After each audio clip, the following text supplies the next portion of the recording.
Hello! Hello everyone! Welcome!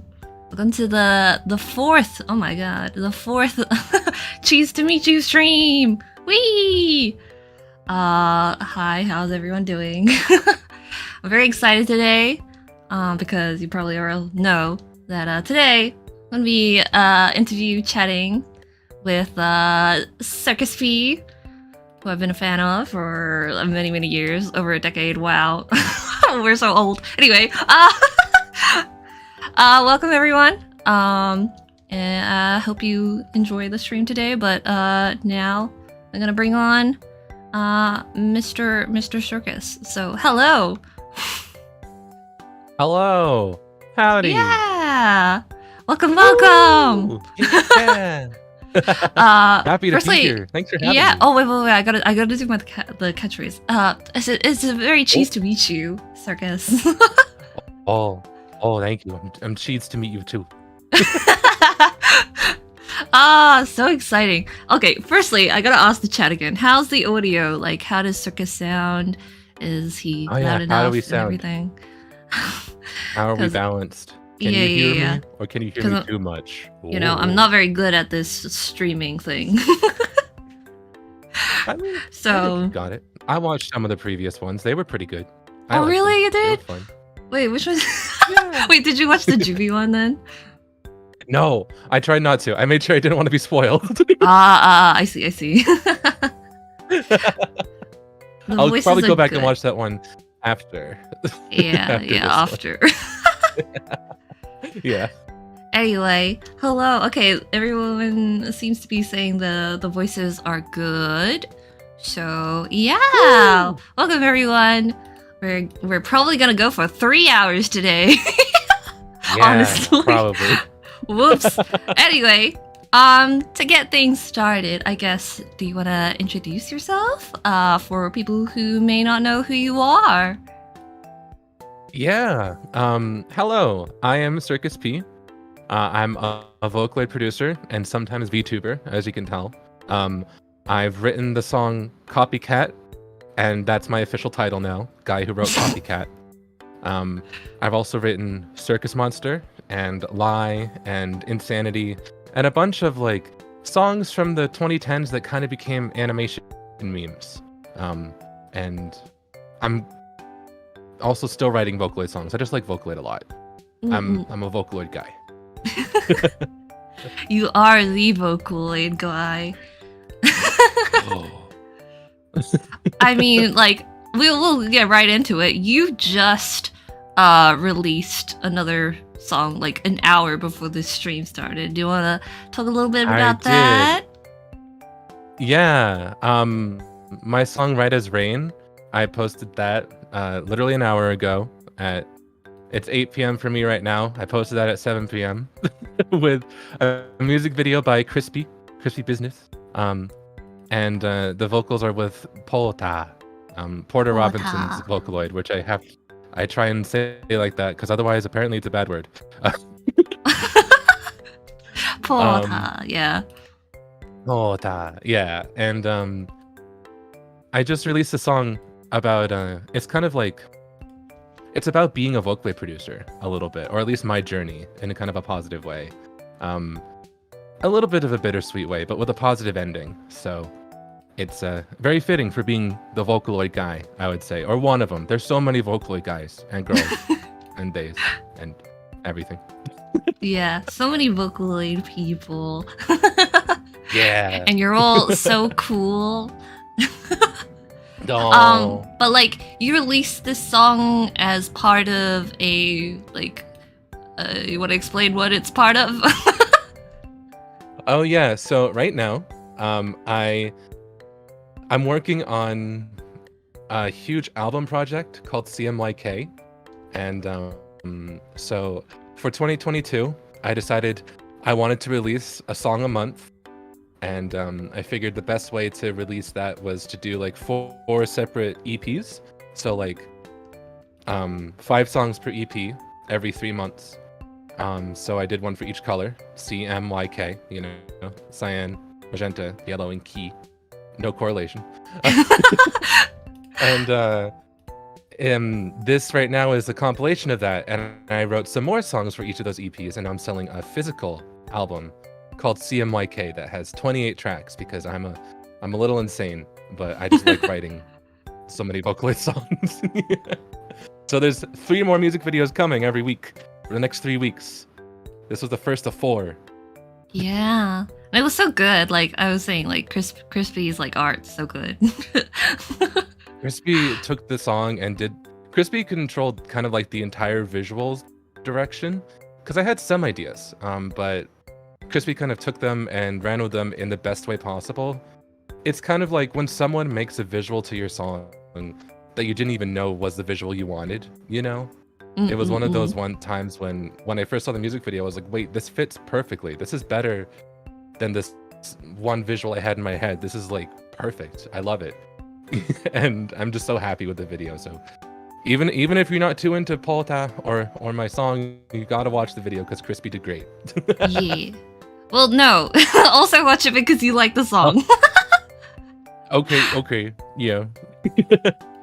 Well, alright then. I guess people might want to know, but like, how did you or when did you even discover Vocaloid or the Vocaloid community? Because I'm curious about that too. Yeah.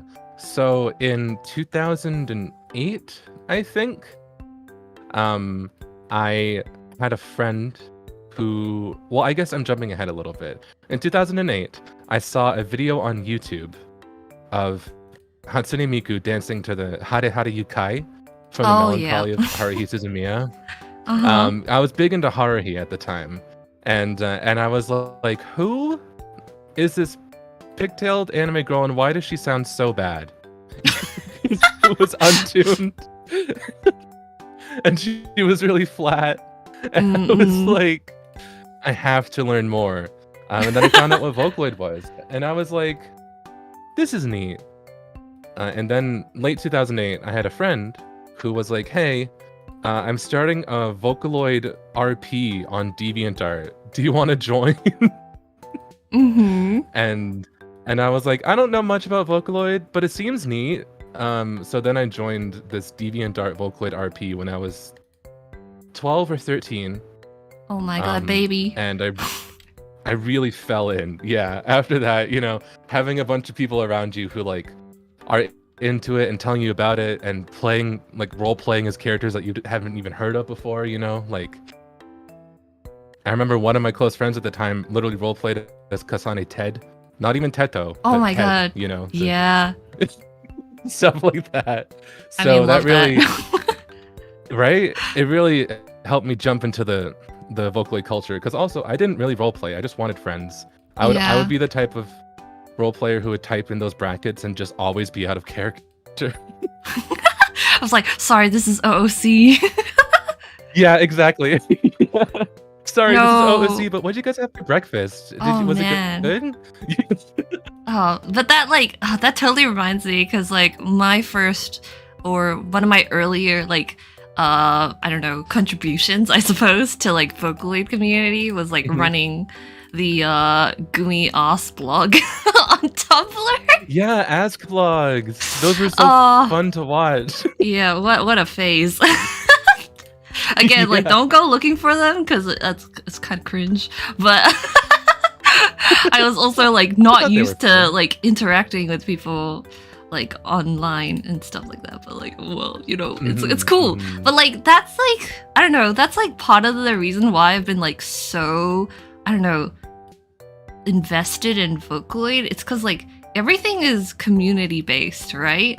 And you're kind of like you're a fan of Miku, but like being a fan of Miku is like a fan of the people who love Miku. Yeah, exactly. The core like aspect of Vocaloid is not as much as you think. I guess compared to other like communities and fandoms, there's not as much that's canon about Vocaloid. A lot of it is fanon, I guess. A lot Yes, of it Queen, is just... give us nothing. Yeah. Don't worry, it's basically like, hey, look at these characters. That's it. Do what you want. I didn't put it in the slides, but you and Rice did like that whole like what is Vocaloid in 3 minutes video, which was very good. Yeah. I wonder if that was like maybe one of the first times some like maybe newer fans heard your voice. Oh, maybe. I saw some people in the comments thought it was Lupin, no straight answer. Or that it was Rice's voice. Because I think I'm credited, but very, very for like a split second. Yeah, so I think to this day, a lot of people still don't know that I'm the one who narrated that.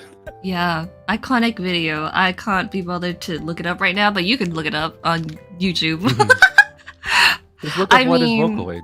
Yeah, what is Vocaloid? It's very good. You narrated it very quickly, and I have actually sent it to people. I'll be like, this is what Vocaloid is.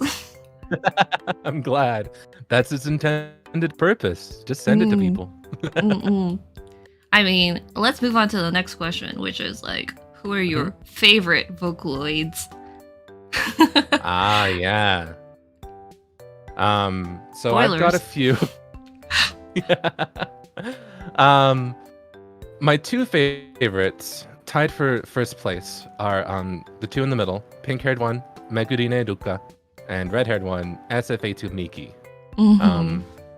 Luka, if you know much about Vocaloid, you might have seen her around. She's part of the Krypton like family, so she's one of like Miku's friends. You know, she's by the company that made Hatsune Miku, so she's pretty popular.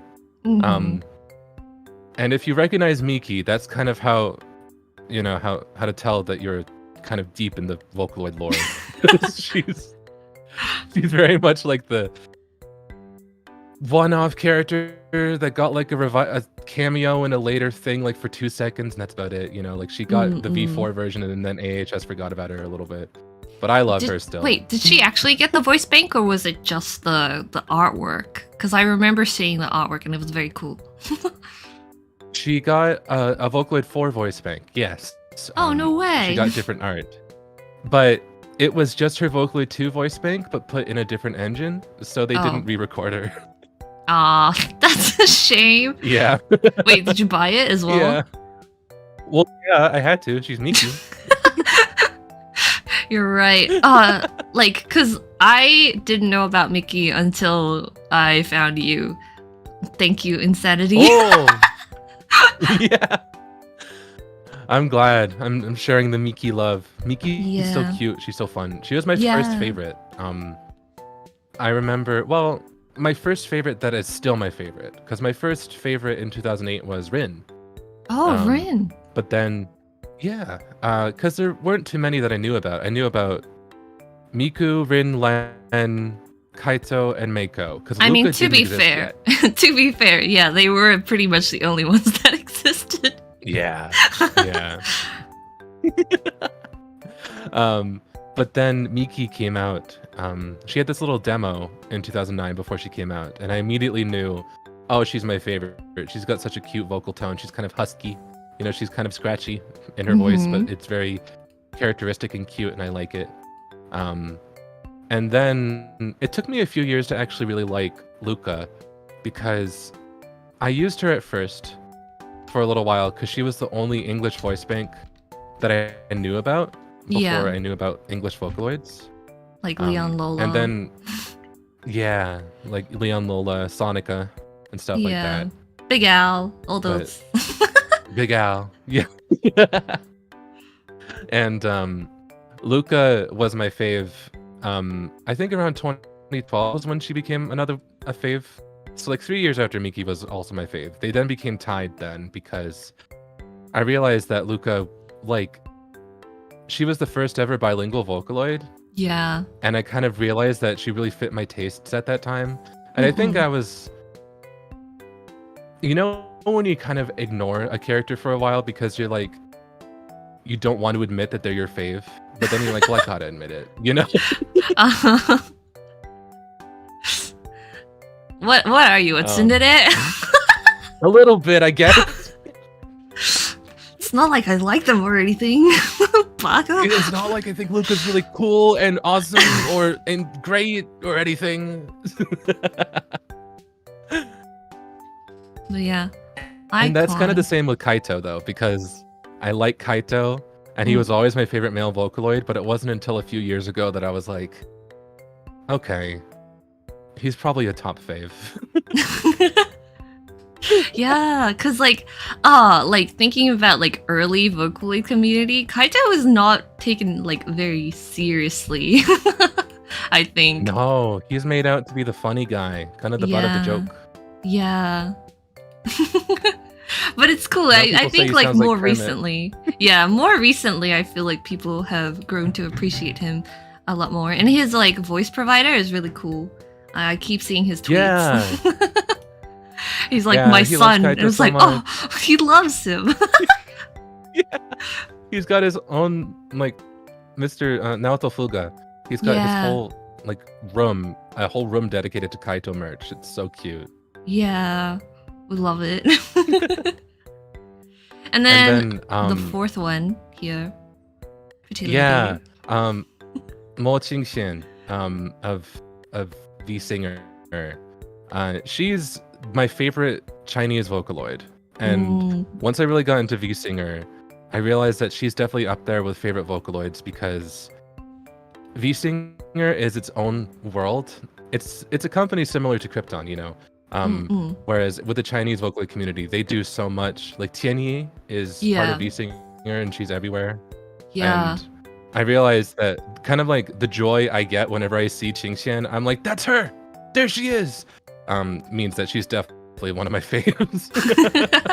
Yeah, like because my parents, they watch like Chinese singing shows and stuff like that, right? And sometimes they'll be like, oh, khee, come watch the TV, come watch the TV. I'm like, what's going on? And it's like, this is one of the anime people, and it's like Tianyi like performing on Chinese TV. She's like singing in like 3D, and I'm like, whoa, that's cool. She's But, like, everywhere. It's they're wild. huge in China. Yeah. I feel like people. So it's fun. Yeah, people outside of China might not really like even know that that's the whole thing. Yeah. I didn't know about it until a little bit later. I think 2017 is about when I got into V Singer. 2017, 18.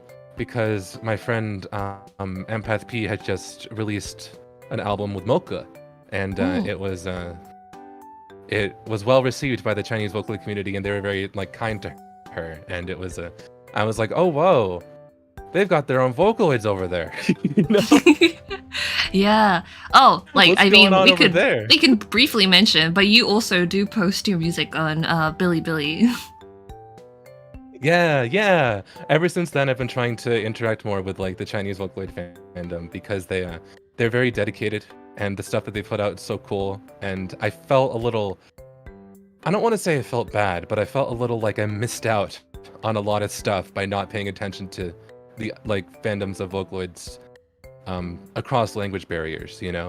Because I feel like we focus a lot on the Japanese Vocaloid fandom because that's kind of where we think it originates. And where a lot of popular stuff comes from, but China was doing a lot of stuff, you know, and still. Yeah, is I mean with they're on Grease, you know, TV. it's its own little- yeah, they're on TV. They're doing brand deals. Tianyi got a collab with Pizza Hut. Like they're doing everything. Didn't they have something like a tea brand as well? I don't know.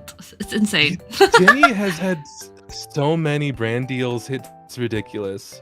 I remember one of the most recent pictures I saw. They did a whole picture set that was really cool because it had all the V singers as like they were in like work outfits, like they were getting ready to go to work. You know, like I think they put Qingxian in like a suit, and I was like, oh, this looks so cool. But it was because it was a collab with like a subway line railway ticket thing. Whoa! So they were on the little rail tickets. They were like, V singers are going to work, you can too. You know, that type of deal. I don't know. That's It's like just funny to see insane where they to crop think. up. Yeah, like Right? wow. it's like semi like relevant in mainstream media there. Whoa. Yeah. Rem's in the chat right now. Rem, hi. Yang. Okay, how do you pronounce it? Yang He or Yang? I'm sorry. Yan-he? I'm Chinese and I don't know. but I love her design. The tones, but I know it's Yan. Yan, right? Yan. I love her design. I remember when she came out. I was like, oh my gosh, she's got so much leg. Anyway. Right? I mean, that's. We'll move on now. I also wanted to talk about like your favorite V synth vocals as well, because you are also deep into all of this. Yeah. Yeah. So, in case you didn't know, Vocaloid isn't the only program that is a Vocaloid, basically. Vocaloid is one of the many, like, what's the way to phrase it? I think I have a friend who phrases it like Vocaloid is like a game engine, you know? Vocaloid is like a game console, like a PS4, you know, or PS5. And now it's still like, you know, a game console, but there are also other consoles like Chevio AI, Voiceona, Synth V, you know, it's kind of like the Nintendo Switch, the Xbox, you know, it's like multiple different companies making different engines for you to work with and play on and stuff. So, Vocaloid is definitely the biggest one by namesake, but these guys are also upcoming, I would say. Because Chevio AI is, if you've heard of Kafu, if you've heard all those songs with the chipmunky girl that breathes a lot, she's Chevio AI. She's got a lot of popular songs. Yeah, but for Chevio AI, my favorite's actually Futaba Minato, and she's I think she's kind of an underrated one. I think she's just really cute. She's voiced by what's her biggest role? I suppose Mocha Bang Dream, I think. Oh wow. Yeah. Oh yeah, that reminds me, like the Bang Dream girls, like two of them have voice banks as well now. It's like, damn. And they sounded really good from AI. Yeah, they sounded really good from the demos that I heard. Yeah, they're really good. Kasumi and Yukina got voices. And it's wild to hear people use them, because Yukina's Chevio AI voice, Rose, just kind of sounds like her voice actress. Yeah. It's very realistic. It's almost uncanny. It's insane. Like, guys, Vocaloid is... Oh, wait, no, not just Vocaloid, but vocal synths are so cool. And, like... You can call them Vocaloids, it's fine. I will appreciate them by just listening them being tuned by very amazing people. Yeah, they're so cool. I love listening to covers with these guys, or original songs or anything. Alright, let's speed through the other three. Okay. So Voiceona is kind of an offshoot of Chevio AI.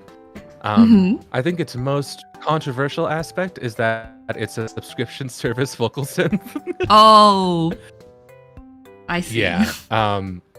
But it does have Chisei, and Chisei has an official English voice bank that I got to do a demo for. So I'm a little biased. So you can, you can take what I say with like a grain of salt. But I really, really liked working with her voice, and she quickly became my favorite, one of my faves that I want to use more in the future, you know? Yeah, this one. Yeah. And then to the right of that, speaking of being biased, is have you heard of the upcoming Synth V, Solaria? She's not upcoming anymore. She's real. But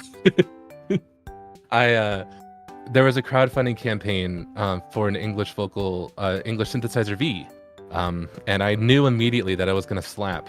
So I did a bunch of like streams telling everyone, hey, you want to fund this so bad, you know? And then when she got funded and she got released, she's still one of the best selling and highest quality Synth V AI vocals of all time. She's so good. She's so cool. Yeah. and you were so hyped that you did like what 12 covers as she released. Yeah. Yeah, they didn't even ask me to. So they did commission me to do a demo because they could see that I was enthusiastic, right? But then I was like, hey, so you gave me the voice bank early. Is it okay if I make a cover? And they're like, oh yeah. And I was like, great, because I made 10. They're like, and they were like, oh, okay. Yeah. Like, go it was hard. Really fun. Unhinged behavior. So I still really like Solaria because she's just so cool. Mm-mm-mm. She sounds very realistic. And then lastly, on the right, she's a bit, I don't want to say outdated, but she's from the previous version of Synths. But khee, she's by Quad Dimension. She's a Chinese Vocaloid, and Chinese vocal synth. Sorry, even I do it. And she has just such a cute tone. She's got, you know, the pink and blue and the ocean themes, and she immediately was my favorite synth V before I knew about any of the others. And I pre-ordered her, and then when I pre-ordered her and I was waiting for, not pre-ordered her, I ordered her, but she had to ship from China, so it took like a month for her to get to where I lived, all the way in the US. And I ended up writing like an entire album for her because I was like, I want to write a song for khee when I get her. And then I did one song and I was like, this is okay, but I could do better. And I just kept doing that for like 12 separate tracks. Which will, and then I never released any of them. Yeah, they'll come out eventually. Yeah.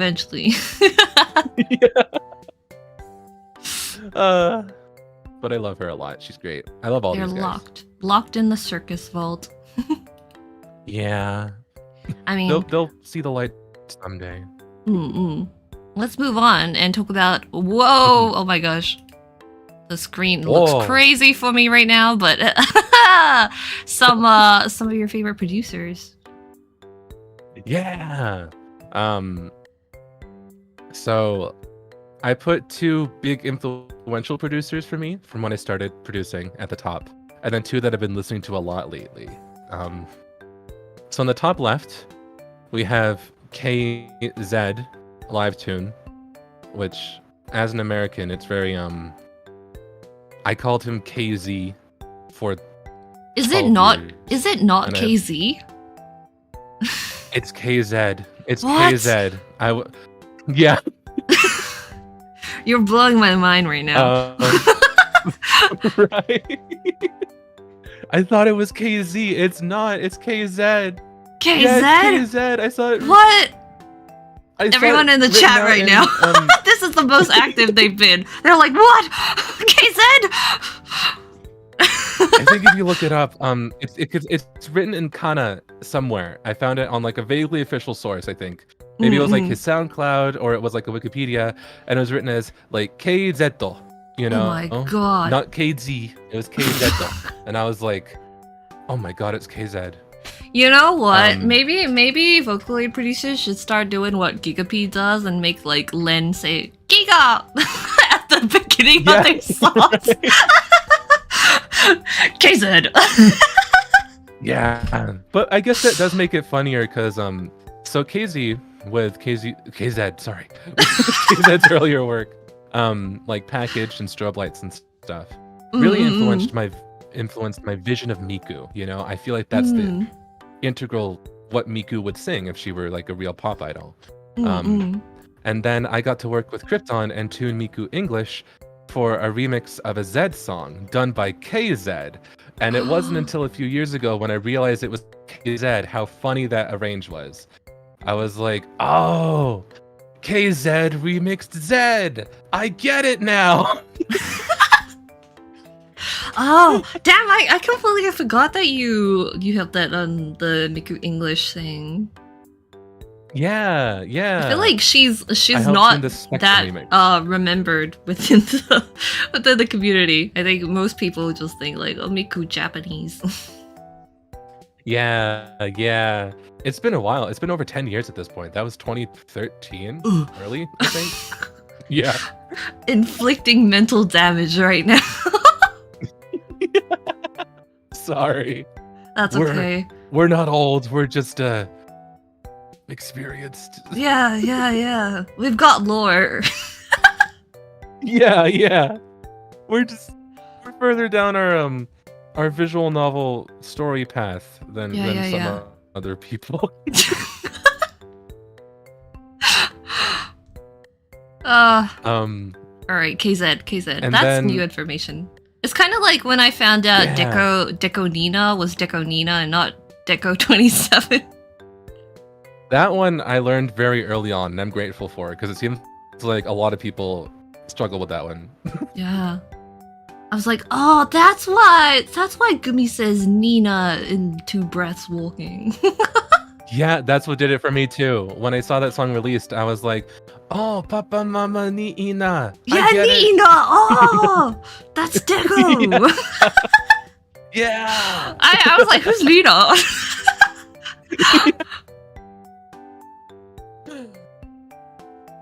All right, let's move on. Who are the other 3? Yeah. All right, so on the top right, we have Kanzaki Hiro, also known as Hana Somenpi, or HSP, who did a lot of trance. I was really into trance when I first got into Vocaloid, and I still am. I still go back and listen to it a lot. And he also did all his own visuals and made music videos and stuff. The songs that he did are like Unfragment and there's a lot of them. I'm trying to think of any more to name, but I have decision paralysis. Yeah, wait. Is he the one that made like the really long songs? Yeah, like 8 to 9 minute long songs. Yep, that's what trance is. Wait. I think there was like, is it Stop Me? Was that by them? Yeah, Stop Me, and also Youthful Days Graffiti. Yeah. Okay, yeah. I know them. Yeah. Their art is very distinct. It is. They have done something else. I try and forget about sometimes, to be honest. We'll just move on, because I don't know what you're referring to specifically, so let's... Ignorance is bliss. Let's move on. Let's go. And so on the last 2. Yeah. So we have Iruka Ice and Arukuremu. Iruka Ice, I first heard from an album that had what is it? It had the Kotonohas on it. The Kotonoha Akane and Aoi. They're voicefroids. Now AI voice. There's talking Vocaloids basically. They didn't sing first. They spoke first. And there was a bunch of albums to make them sing. And I heard one track from one of the albums, and I was like, "This is a banger. This is so good. Who did this?" And I looked it up, and it was Iruka Ice. And then Iruka Ice entered the Project Sekai Song Contest with Brand New Day, and to this day, that's still one of my favorite songs in Project Sekai of all time, both to play and listen to. And I love their stuff. They do great like upbeat EDM Vocaloid music. It feels very nostalgic, but also new to me. I think one of the big overarching vibes with all these producers is they do like Vocaloid EDM of some genre, you know? Because Arukuremu on the right, bottom right, did Mani Mani, I think, the one for Vocaloid collection, and a lot of like trance D&B type of stuff, like more electro sounds that I loop and listen to all the time. Especially, they did a song with Una called Supernova that is just so cool. And I look up to both producers who are active since the early days, and also producers who are more active now. But specifically kinds that do like EDM genres, because I like EDM, you know? I like electronic music. I think you qualify as both early and still active now as well. A little bit, yeah. I still am doing stuff. Because like, wait, when did you... when was your first song? Was that 2010? Yeah, I think we have a slide on it. right? Yeah, it'll be later. We're just taking ages. Yeah. Sorry. Anyway, let's keep going. So who's the fourth one? Yeah. Sorry. Oh, that was Arukuremu. That was the one who did the Una song. Oh right, sorry. Or no, All no, right. okay. Yeah. All right. Well, I know that Vocaloid music is not your only influence. So let's take a look at some of your earlier influences for music. Yeah. So there's 2 slides for this. So I have a funny story about the music that influenced me. I figured this would be a good way to start it out. My head's kind of covering it, but Evanescence is bottom left. My mom, when I was growing up, she was very 90s grunge. She loved alt rock in the 90s. And where I grew up in Maine, there was like an alt rock alternative radio station that we listened to exclusively. So I didn't even listen to pop music as a kid. You know, I grew up specifically on like Nirvana, Incubus, Foo Fighters, Chevelle, which isn't on here, you know, and a bunch of other like, you know, alt rock music. And then once I got to middle school, I listened to a lot of like Paramore, Fall Out Boy, Panic at the Disco, My Chemical Romance, Evanescence, you know, all that type of rock music, right? So I grew up with all that in my veins, I would say. Like, the very like distinct era of music. Yeah, all that like rock, the angsty kind of rock stuff. So what was funny though is because that's what was kind of around me at all times, because that's what was kind of, I dub it as like the elevator music in my brain. Like if I had to turn my brain off and I think of music, this was the default backtrack, you know, just that type of rock, 90s, early 2000s rock. And so when I decided to get my own musical taste, rather than going to this type of genre as most, you know, 12-year-olds do, you know, when they try and rebel against what their family listens to, because normally their family listens to like country or something, you know. Yep. I decided that I was gonna rebel by listening to pop girls. So on the next slide, my big musical influences are like Kesha, Carly Rae Jepsen, Lady Gaga, Britney Spears, Charlie XCX, Rina Sawayama. So good. So, mothers, exactly. Yeah, mothers. So, I like to think that you can hear both influences in my work. You can kind of hear the 90s, like, grungy alt rock, but you also really can hear the, like, 2010s pop girly music, you know? Yep. In my style. But it's great. It's a great, like, I don't know, diversity of influences. Yeah. I still listen to both to this day. I listen to alt rock, grunge, and pop and dance pop and, you know, R&B. My first album that I got it in I think first grade or maybe it was even kindergarten. My mom asked me if we went to a music store and it asked me like what album I wanted, and I said I wanted a Destiny's Child album. She seemed kind of disappointed. She was like, "Oh, oh, okay, something went wrong." Yeah. She was like, "This isn't the direction I expected, but I'll respect it." Okay. Oh, but that's great. Oh, like, cause I mean, this wasn't even a prepared question, but it's like I wondered like how your family or friends like feel about like your chosen path in life. Oh yeah. They're surprised by it. My family, especially, because none of them are musicians at all. So when I said, yeah, I'm doing music stuff, and that's kind of the main thing I'm focusing on, they were like, really? And then I was like, yeah, I'm kind of getting paid for it too. Look. And they were like, really? Oh, a very like lived experience for creative people. Yeah. Because, like, I guess I felt the same. I was like, you know, I always drew art, and my parents, like, they were supportive of it, but they were, like, also, like, worried. They're like, can you make money? Yeah. Yes, I can make money. Yeah, right. But we all have to work very hard to get where we are. Absolutely. Mm-hmm. Oh, I'm grateful that's that so I'm cool. able Like, to write music. Yeah. I don't know. That's so cool that your mother was like, "Please, child, love music as much as I do." Yeah.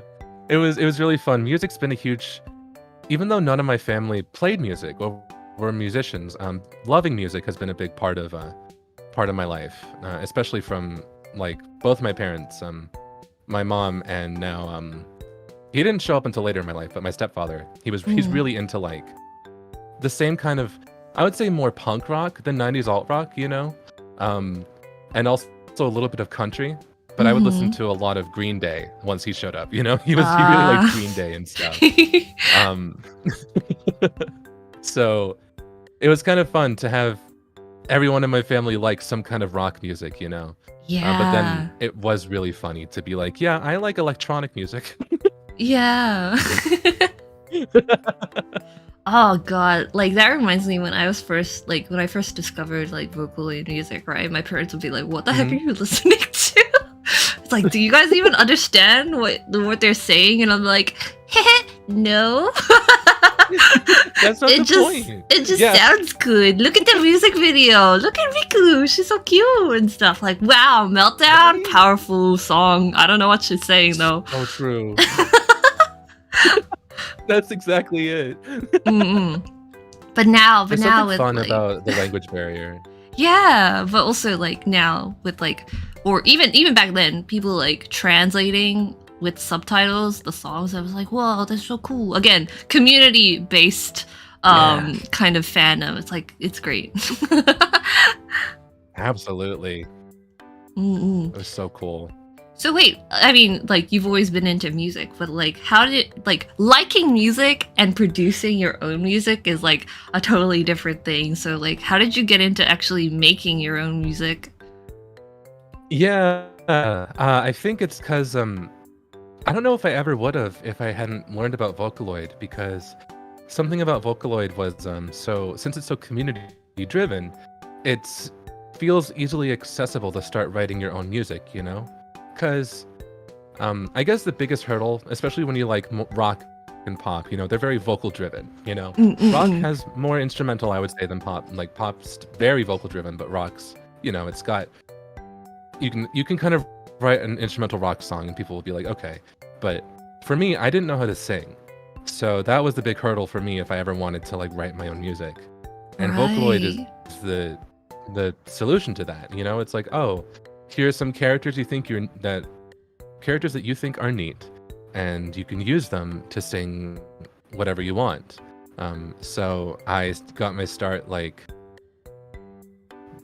downloading them and trying them out. It's okay. We've evolved past this.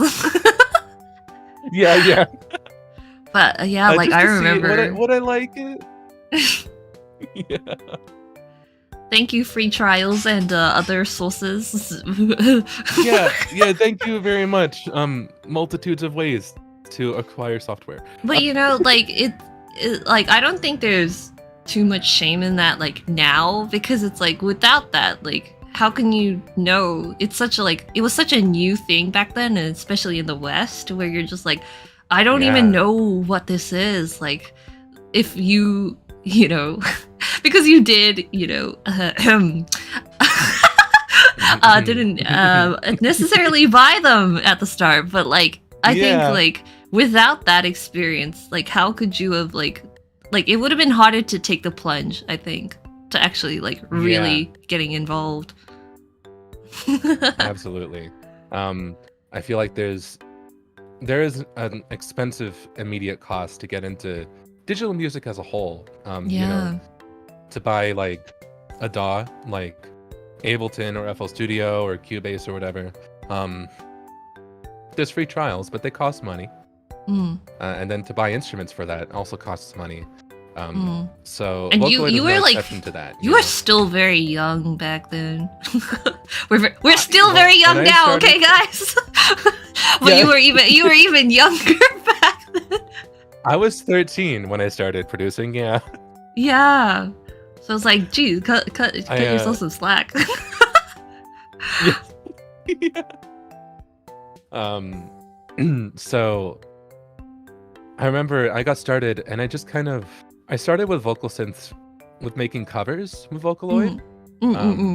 And I at the time, fanloids were really popular. You know, like Neru and Haku. Yeah. So if you know, if you're unsure, Neru and Haku. You know, Neru's in Triple Baka. She's the yellow-haired one with the side ponytail. She's not a real Vocaloid. She is a fanloid. She's just like a character with no real voice bank associated with her. She's not a commercial product you can buy. Like Miku, and now Teto is, just recently. Yeah, Teto! But love her. Yeah! But fanloids are popular, and that's where you take the voice of an already released product and you kind of make your own character that goes with it. Normally like a recolor of another. Basically, your Miku Sonas back in the day. Yeah, like Miku Sonas, yeah. So because I also was in a DeviantArt Vocaloid RP, I decided that the easiest way to get started with using Vocaloid, and my biggest drive, was to make a fan Vocaloid. So I took, speaking of Teto, I took Kasane Teto, and I made her green. And I called her Keko. Keko! Oh, she's long gone to history now. Yeah. But I used Len. I pitched up Len to sing for her. Oh. Wait, you didn't even use like the actual Teto? I didn't even use Teto. I don't know why. I think I used Len for no reason. And looking back at it, it's silly, but it did help me make covers. Because then I was like, okay, well, if I want people to look at my fanloid, my recolor of Teto, I need to make her sing World Is Mine, obviously. Yeah. So, you know, I had to learn how to tune World Is Mine and make tune covers. And that is kind of part of how I got my start. And then I used other Vocaloids, of course, to cover songs. But I started with covering songs, and then in 2010, I started to write songs. And I used the Luca for my first ever original song. And then 13 years later, I'm still writing songs.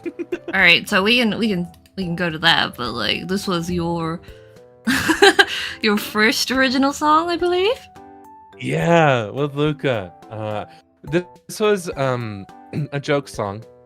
You know, when you're trying a new medium, you're like, I can't bear my whole soul on it. You know, we got to be a little silly. So if people say it's bad, you could be like, well, it's a joke. It's obviously bad. You know? Yeah. Like if I say it's a joke first, people can't say it's a joke. Right? Because exactly. it is. That's exactly it. Yeah. You can't hurt me if I'm already self-deprecating. Exactly. I was definitely the kid that was like that. I would put myself down first. So I wrote a song with Luca called Creepy Toast. And I don't know why, but the toast itself is based on Big Al. Yes. Notably. And I think that's Kaito's ice cream or something. And I forget whose cell phone that is. I think that might just be Luca's. Like she wants to grab her cell phone, but it's near the creepy toast. It's something that a 13-year-old definitely would have written, you know? Yeah. It's like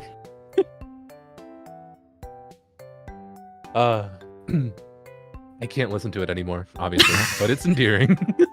I mean, it's not even on your channel. No, it's not. It's hard to find. Yeah. I lost the original FL Studio file for it, so. Oh, dang. Yeah, but well, I'm sure simple. somebody's uploaded somewhere. Yeah. I don't mind re-uploads. I don't mind those. Yeah, like, you know what? Like, in the middle of all your CMYK new stuff, you just post creepy toast. Yeah, that one. You're like, that's right, guys. A new song. New song, creepier toast. In another decade, you'll post creepiest toast. Yes, exactly. That's what everyone's waiting for. All right, let's go back because like, toast. whoa, Here's your YouTube channel. Hee hee. Yeah. So, But I mean, I want to ask because like we were talking about this before, but like you didn't always go by Circus P, in the beginning. Oh yeah, I didn't. Yeah. So you want to talk a little bit about that? Yeah. So when I first started as a Vocaloid producer, I went by Matt95. That was my YouTube channel way back in the day. And it wasn't very original. I mean, the difference was it was MATT, the number 9, and 5 spelled out FIVE. That's about as original as it got. But it was just like my legal first name and the year I was born. You know, it was the most basic username. Baby's first email. Exactly. And then I started to go on other websites and think of names, and my DeviantArt and Gaia Online username was the Doofus. Because speaking of being self-deprecating, I was like, if I call myself a doofus, you can't get mad at me. Yeah, Doofus P. But like I totally understand that because like one of my Tumblr blogs was Baka Khee. I was like, yeah, I'm a Baka. Yeah. But that has a ring to it, Baka Khee. That's fun. Baka Khee. It just sounded silly. Yeah, but like you were going for that goofy. Yeah, my first songs are very goofy and silly. But once I released Circus Monster, there was this trend in the early Vocaloid days that the way to get your official producer name was to be given it by people specifically on Nico video, Nico Dolga, you know. So once I released Circus Monster, people started to dub me Circus P, and I was like, oh, that's so much better than Doofus P. It's like, oh yes, from a doofus to a clown. Let's go. Yeah, exactly. Exactly. But like, and there's also something about a name that you don't pick yourself that makes it feel like I'm okay with this. Yeah, again with like the whole community thing. It's just cool. Yeah. It's got lore and history. Like, it does. It's kind of, there's a few others that are like that. Let's see. Miki Tulpi, you know, who wrote Roki. Yeah, of course. Sankey Music. They got their name because their first song, or one of their earlier songs, was with SSB2 Miki. Yeah. And it was called Miki Tulpi, because Miki and producer. So Miki Tulpi's name comes from SFA2 Miki, which I found wild. And I'm like, what? Use her more, please. Bring her back. It's like, she's in your name. Never forget your roots. She's in your name. Yeah. Or I think the funniest one is Hina Yuki, who did Wintry Winds and a lot of, you know, folksy Vocaloid songs. I love her stuff. They got the name, I think Shingoto Shite P, because they put out a bunch of songs in succession, and I think they vaguely talked about how they were avoiding doing their work to put out these Vocaloid songs. So they got dubbed the producer name, please do your work, produce it. Oh my god, but that's so fun!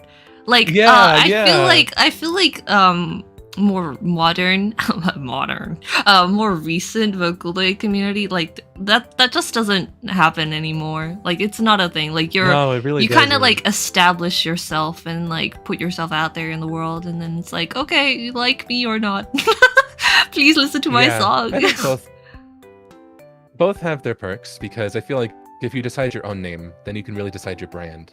But because people were a little, I don't want to say Western Vocaloid fans, like English-speaking ones, because we didn't quite know where the rules kind of ended and started, you know?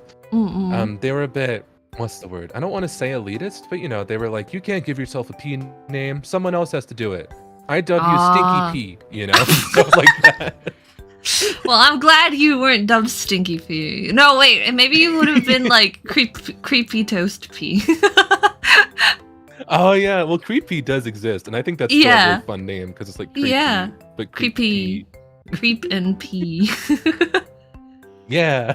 Maybe you could have been Breakfast P for the toast aspect. Oh, that would have been fun. No, I Breakfast like P. Circus. Yeah, Circus is better. I was contemplating an entire brand change, but I should stick with Circus. What? Oh my god, wait, what have you changed to? Breakfast P.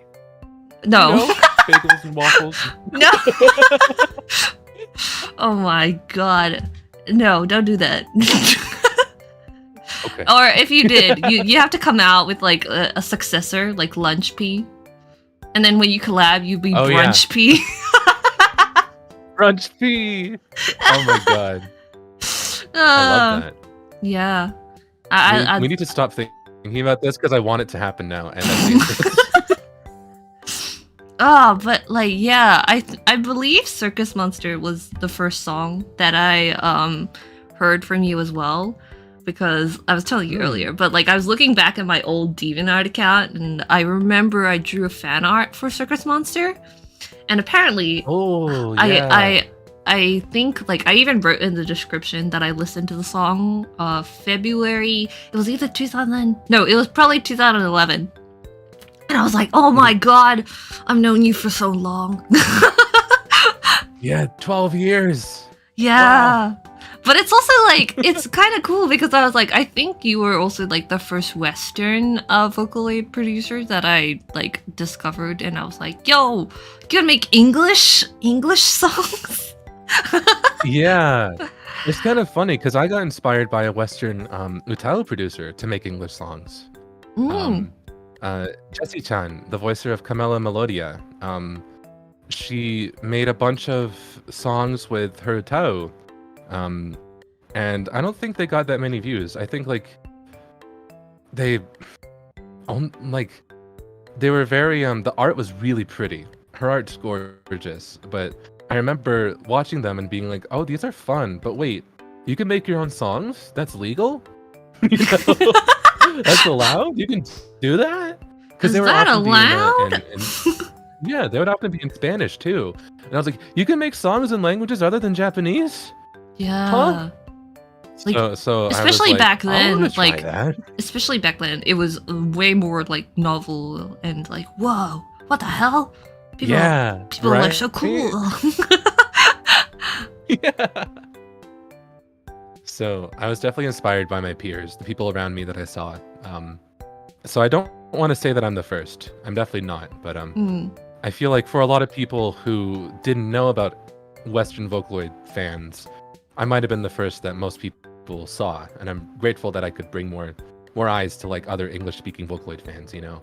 So now, not only do you get to see like my stuff, then you look up, oh, I wonder if there's more English songs. You know, then you look up Crusher, and then you look up Kira, and then you look up Ghost, and you look up a whole bunch of other people, you know, and you fall down a rabbit hole. I kind of want to be the rabbit leading you to the rabbit hole. Yeah. Well, unfortunately, you're the monster. You're the clown. Yeah. Pirate. The clown, pirate, cotton candy, whatever the heck I am. I've got too much going on. No, it's good. It's good. It's a good design. We'll talk about it later, but it's good. And like, again, Circus, I think, was like just a great name for you. Yeah. I think it does fit after all this time, because I feel like similar to a circus, I just kind of have a whole bunch of different stuff that you can look at, you know, like when you go into something like a carnival or a circus, you never know quite what you're gonna get. Like, you know, one thing is gonna be a certain kind of aesthetic. Like with me, you know, it's gonna be Vocaloid, but you don't know what genre it's gonna be. It could be anything. Yeah. It could be rock, R&B, pop, dance, EDM. It's whatever. But it's good. Okay, well, like, I mean, I want to ask, since we're talking about like even earlier works, like, but like, do you find your earlier work cringe, or do you more look back fondly? Because I know you said you can't even listen to Creepy Toast anymore, but like, well, what are your like overall feelings? I think it depends on how I'm feeling, I suppose. in that time with my work, my modern works, I suppose. Because there's a time when I could listen to my older stuff and I was like, oh, it's endearing. I've moved on past this. But when working with the CMYK drop and listening to all my previous songs on the albums, because I'm releasing my previous albums as well. Yeah. Which you can go buy at the link that I pinned. Yeah. It really made me realize I can't listen to a lot of my earlier stuff. Specifically Lucid and a bit of 5. And at this point, some of 715 is getting there, which I feel like means that I'm, on the plus side, it means that I'm progressing, you know, as an artist. If I find my older works like a bit cringy, like, oh, I could write that so much better. But there are still some older songs that I do feel proud of, you know, some that I feel like I did pretty well with. Like, ones that I didn't do well with, I think, are... I unfortunately can't listen to Circus Monster anymore. No! Which that's a big one, yeah. It's okay, I'll listen for you. I listen to it and I'm like, thank you, I appreciate it. But yeah, songs like, my first song that I think I was really proud of was Ai Senma, which it's just Amnesia backwards. But it was written in like 2011, I think. So it really has that early 2010s pop sound.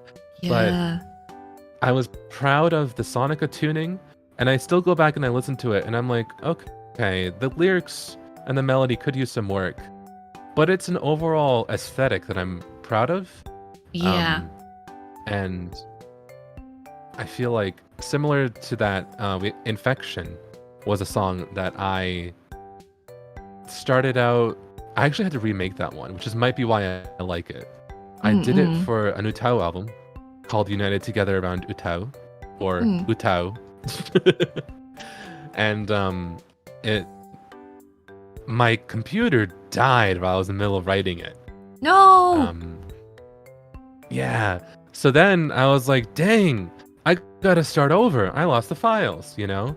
And then I started over, and I was like, wait, why is this kind of better? And I sent it to the group chat with everyone I was working with, and they were like, yeah, wait, why is this like 10 times better? You know? And it does kind of help that empathy helped with the lyrics in Japanese, and I got to use Takoezi, one of my favorite utaus.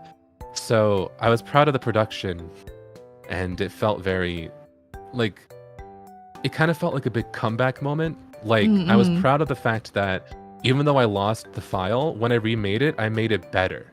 Yeah. Up until then, I was used to remaking things worse, you know? Like, I'm just imitating what I did before.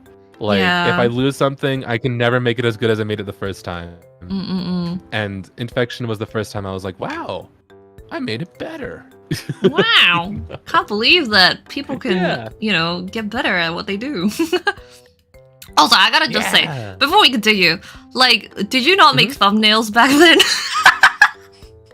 No, I didn't. I didn't know how to. Because I'm looking at these right now, I'm like, there's a hand.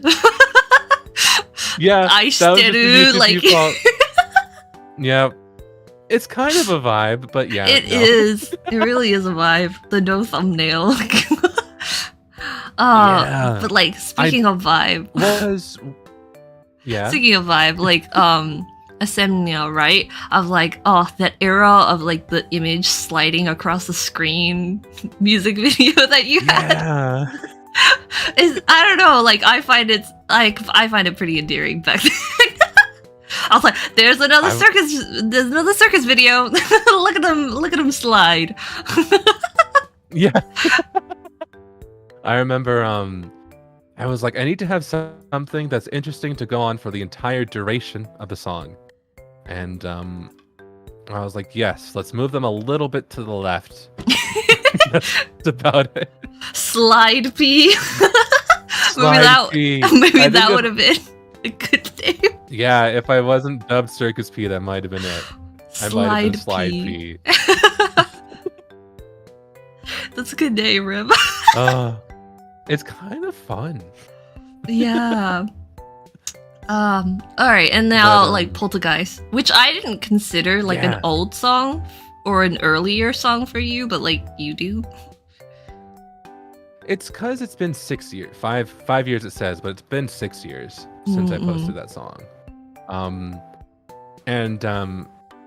I would agree that I wouldn't say it's one of my earlier works, but I feel like songs that I'm proud of, I should bring it up because it's the first song I've ever written.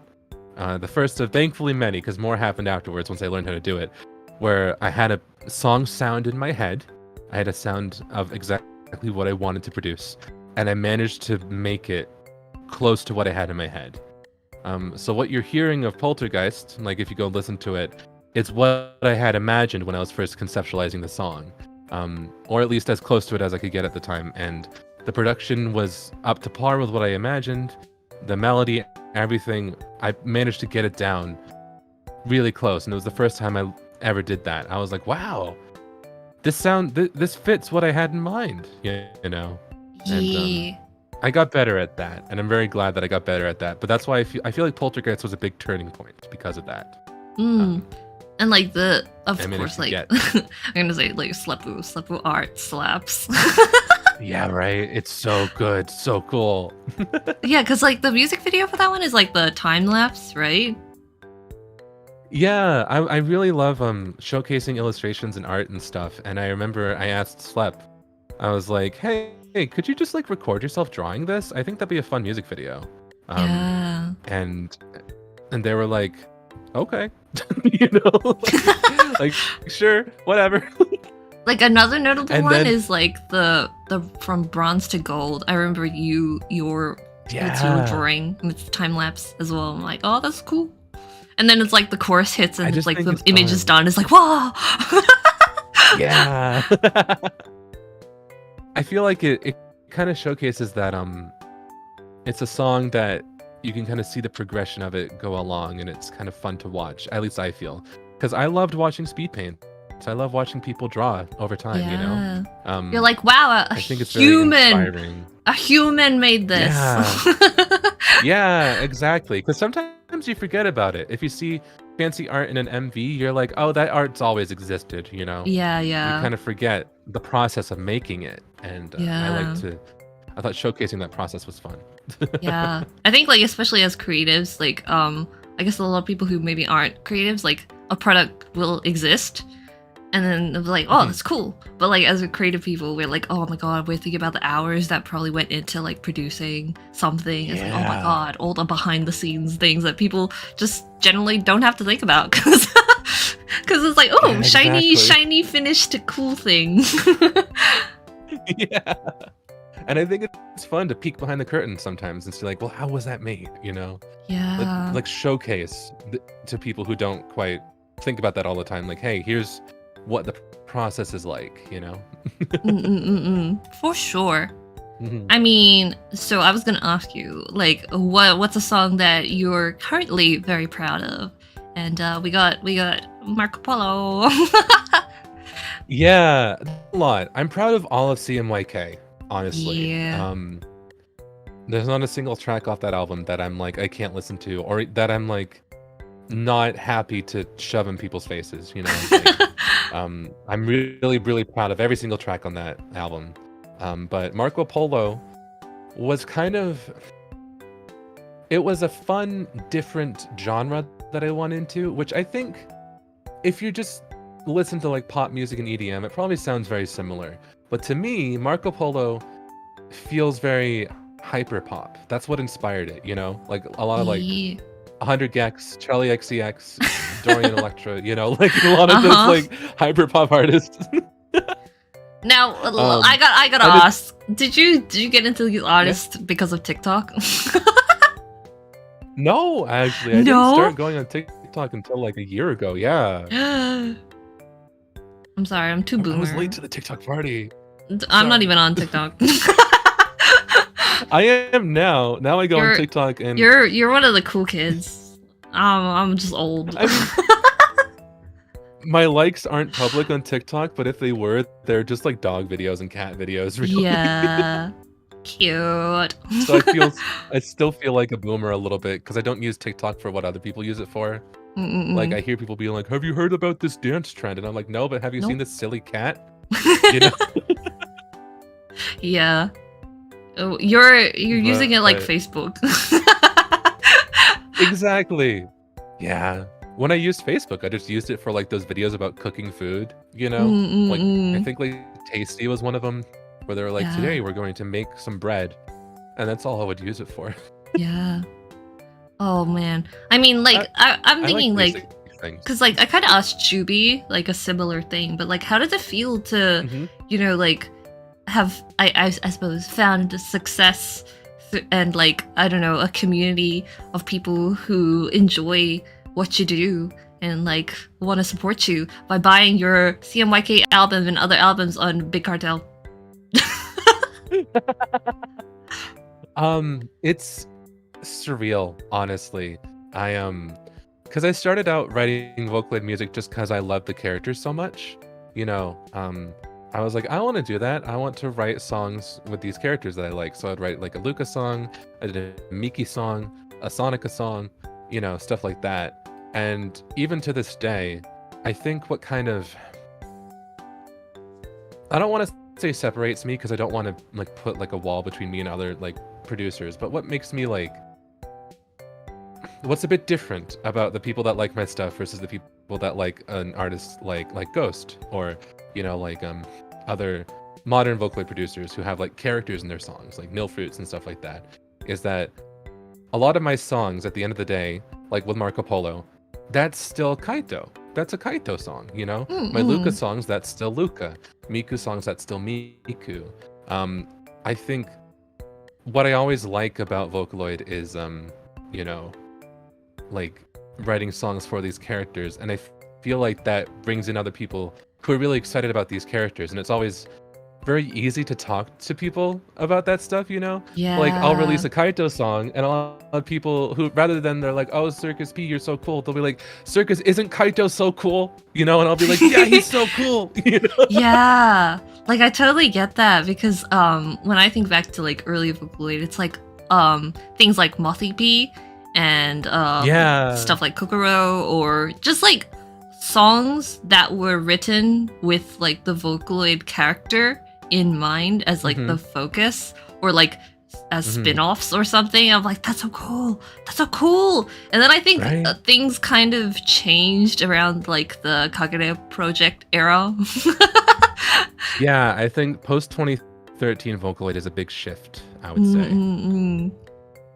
But like, yeah, I think that's cool. I think that's cool that your songs are still like, "Hey, that's Kaito." I'm like, well, yeah, that's Kaito. Yeah.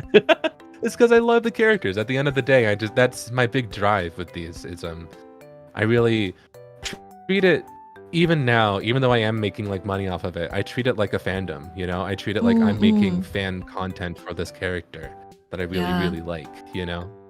Yeah. And that's what's kept me so happy with writing music for so many years. That's nice. Oh, I completely forgot to mention, but like when we were talking about Poltergeist, I do have the Poltergeist t-shirt. Haha, because Beth B like sent it to me. I was like, yeah. And I also got her like the magnet, not magnet, what am I talking about? The Deja Vu t-shirt. Oh yeah. She did the offer. I was like, yo, oh my god. I should have worn it today, but not that I'm on camera or anything, but like, you know, for the vibe. Yeah, I used it. I wore that t-shirt a bunch. So much so that like she gave me one, and I think it's funny imagining the image of this because I didn't take perfect care of it, because I did put it in the washer and dryer, so they were reenacting Deja Vu but really fast by spinning around in the washer and dryer. That's great. So now they're all kind of faded, but you know, that's the vibe, you know, that's almost the song's vibe. I mean, like, what kind of songs or genres are your fave to write for? That changes depending on throughout the years, I feel. Way back in the day, I actually had a lot of fun trying out rock. I had an Ia song called Potato. And once I figured out how to do that, I was like, Oh like, my rock is god. fun. Yeah, it's God, when you release a potato, it's like "Watashi wa potato desu." yeah. I remember it so clearly because when it released, my sister and I was listening to it, and we're like, "This is great." Did you tell that I just binge watched K-On! After that? Like before I made that. I was like, "Yeah, we are potato," and then Yeah, like, oh my god, potato. Neru with the potato song afterwards, like you were the blueprint. Yeah. Oh yeah, with Neru. Potatoes Becoming in a potatoes. So true. So true, so true. How does it feel to influence the train of potato songs? I will be expecting my royalty check in the mail. Potato P. Yeah, Potato P. More food. That's what you need. Like, Food theme. do you have a favorite food? I feel like there's a right answer to say if you know one of my channels. But that's actually not my favorite food. What is my favorite food? I like a lot of food. Yeah, is it I don't not know if I have a Cheez-Its? favorite. No. So okay, the tragedy of that, I do have a second channel called Cheez-Its Are Yummy that I think we're going to talk about later. Yes, I can just show it on screen right now. Yeah, that's my cover channel. The tragedy about this is I found out within the past 2 years I have developed a gluten intolerance. I can't eat gluten. Which means no. I can't eat Cheez-Its anymore. No! Oh no, this channel will forever haunt you! Yeah. Well, I remember funnily enough, my mom said this, and she doesn't normally talk about like my stuff because I don't, I tell my family about it sometimes, but it's not like a major thing that I talk about too often. But I remember we were actually, I was in the middle of moving, so we were walking around IKEA chatting about it. And I was like, yeah, I can't eat gluten. And she was like, oh, now you have to change that one YouTube channel from Cheez-Its Are Yummy to Cheez-Its Hurt My Tummy. Oh no! Wait, that's so cute though. Yeah, right. Cheez-Its hurt my tummy. Yeah. You be like, I kind of have been thinking about it, but the brand is so, it goes so strong that I don't know if I could. gluten intolerant P. Yeah.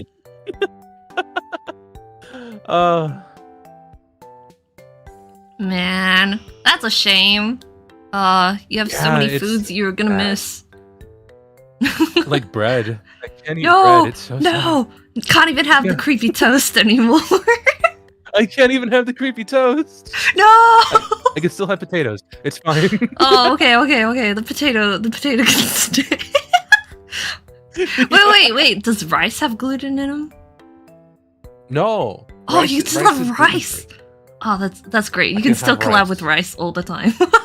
Yes. Yeah. I know. Rice does not hurt my tummy.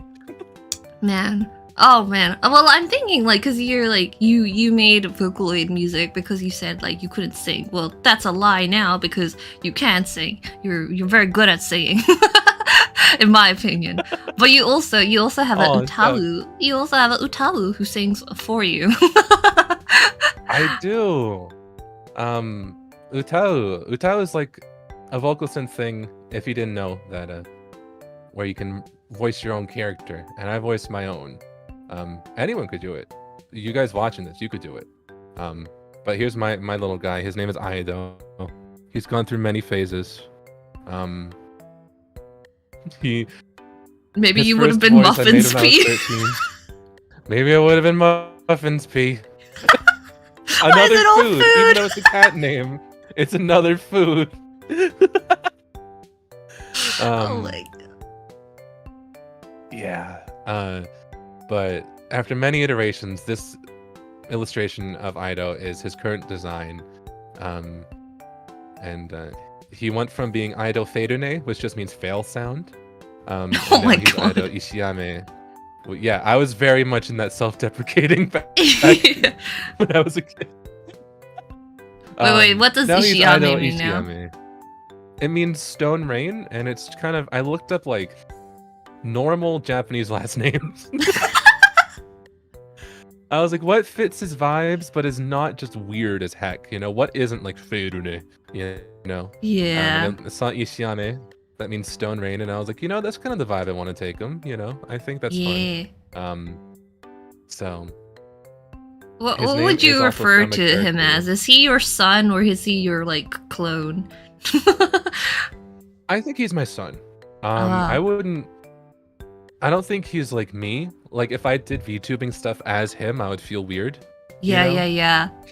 He feels like at this point, because it's been over 10 years, he feels like any other vocal synth almost, you know? Kind of like a character that I write songs for sometimes. And the only difference is that he's voiced by me instead of someone I don't know, or someone I do know in the case of Dex and Dinah, which is wild. Yeah. I mean, like, did you ever wish you were like, oh my god, I want to be Vocaloid? I used to when I was, I think a lot of us do, right? Yeah. Like, we were like, oh, it's probably easy to be a Vocaloid. I'll just email someone and they'll be like, yeah, get in the studio. Come on, you know? Like, yeah, let's invest so much money. To every single person who asks. I had a few years where I was really determined. I almost voiced a Vocaloid, actually. It almost didn't happen. Yeah, I talked about it before. I was in talks with a certain company. I recorded an entire pitch. It was gonna be a character that had a really cute design. It was gonna be English. It was gonna be like deep and soft. I remember the pitch I recorded was like let's see. I'm trying to think of a string of phrases that isn't what the recording was. It'll be like it'll be like, this was the sounds down here. You know, kind of like soft and almost ASMR. ASMRP. Yeah. And it got canceled when Vocaloid 5 happened. But you know what? I think many projects that got canceled. I think that's okay. Like, I don't know. Would you have wanted to tune your own Vocaloid though? I mean, after tuning Ido, I'm kind of okay with it. But yeah, I feel like looking back at it, I feel like there were better options. I definitely felt like I got the chance to kind of record a Vocaloid because I knew people. And now if someone was like, hey, we want you to record a Vocaloid, I would be like, can I point you in a different direction? Like, I don't want to be the voice, but I want a voice that I want to use. I know these people who sing great. Can they be the Vocaloid, you know? Yeah. And then you don't want Ido to be redundant. Yeah, exactly. All right, guys, if you want to make Circus say something, you know where to go. You can download Ido and make him say whatever you want. Yeah, wow. Well, nothing inappropriate, all right, guys? Yeah. I mean, I can't stop you, but... let's not encourage bad behavior. Okay. To promote a very, very cool and so definitely not unhinged behavior, I asked you to take a photo of all your Vocaloids. Yeah. And it's overwhelming. There's a lot of them here. Yeah, no kidding. Yeah. My goodness. So back in the early days, I did have a habit of like downloading too many Vocaloids, right? And so then I was like, to prove that I own these Vocaloids, and also for my own mental sake to know that I own these Vocaloids, I want to buy them physically. Now that I'm getting money for my music, I want to buy them. And because I had a few to start. I only had 3 at the start. I had Luca, Miki, and Sonica, which they're all kind of to the right of this picture. And then as the years got on, starting with Vocaloid 3, I bought like Gumi. Before Gumi English came out, I was like, I like Gumi. I'm gonna buy the Gumi V3 starter bundle. And then it all just kind of went downhill from there. I have a lot of them. The rabbit hole, clearly. Yeah. I mean, you're also like your avatar right now is covering CU at the top there, but like she's also there. Oh like, yeah. Damn. CU's there. Yeah. Just so many. There's even some on here that I haven't tweeted out about. There's a big green box to the right that I'm really excited about that I didn't tell anyone about. Wait, this one? It happened. Yeah, it happened during. I got that one during the countdown of CMYK. I got it's still a copy of Gachapoid. Vocaloid 2. Oh man.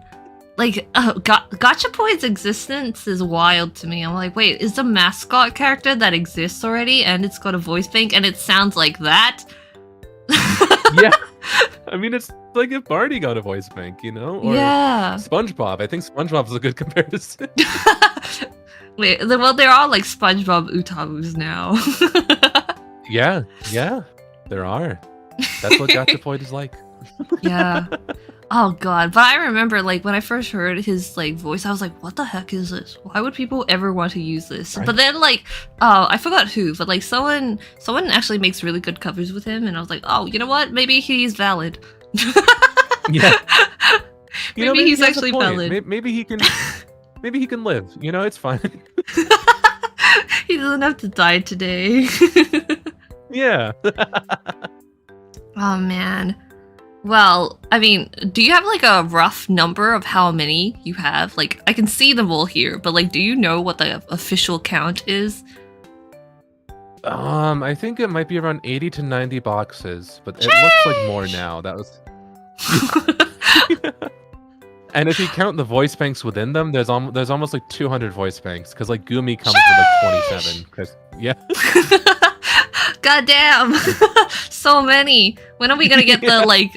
You know, like back in the day when people would make like the medleys or something, where like, oh no, it was the chorus, and like shove a bunch of people's covers together and make choruses. Yeah. So when are you gonna use all 200 in one song? I think that would be like what an hour-long song. It can happen. It can happen. I'll maybe think about one day. It can happen. Yeah. They get one word each. Exactly. You'd be like, oh, I really loved that bit where like Miku said, "Yup." Yep. Yup. Or when Luca went ooh. Ooh. Oh man. Okay, yeah, well, that's how it would go. It'll be like a single syllable. Yeah. I mean, what's your process of creating music? Like, do you come up with a concept for like what the song is about, like a story, or like do you think like I want to use Miku today? Miku is gonna sing a song and she's gonna sing something about apple pies.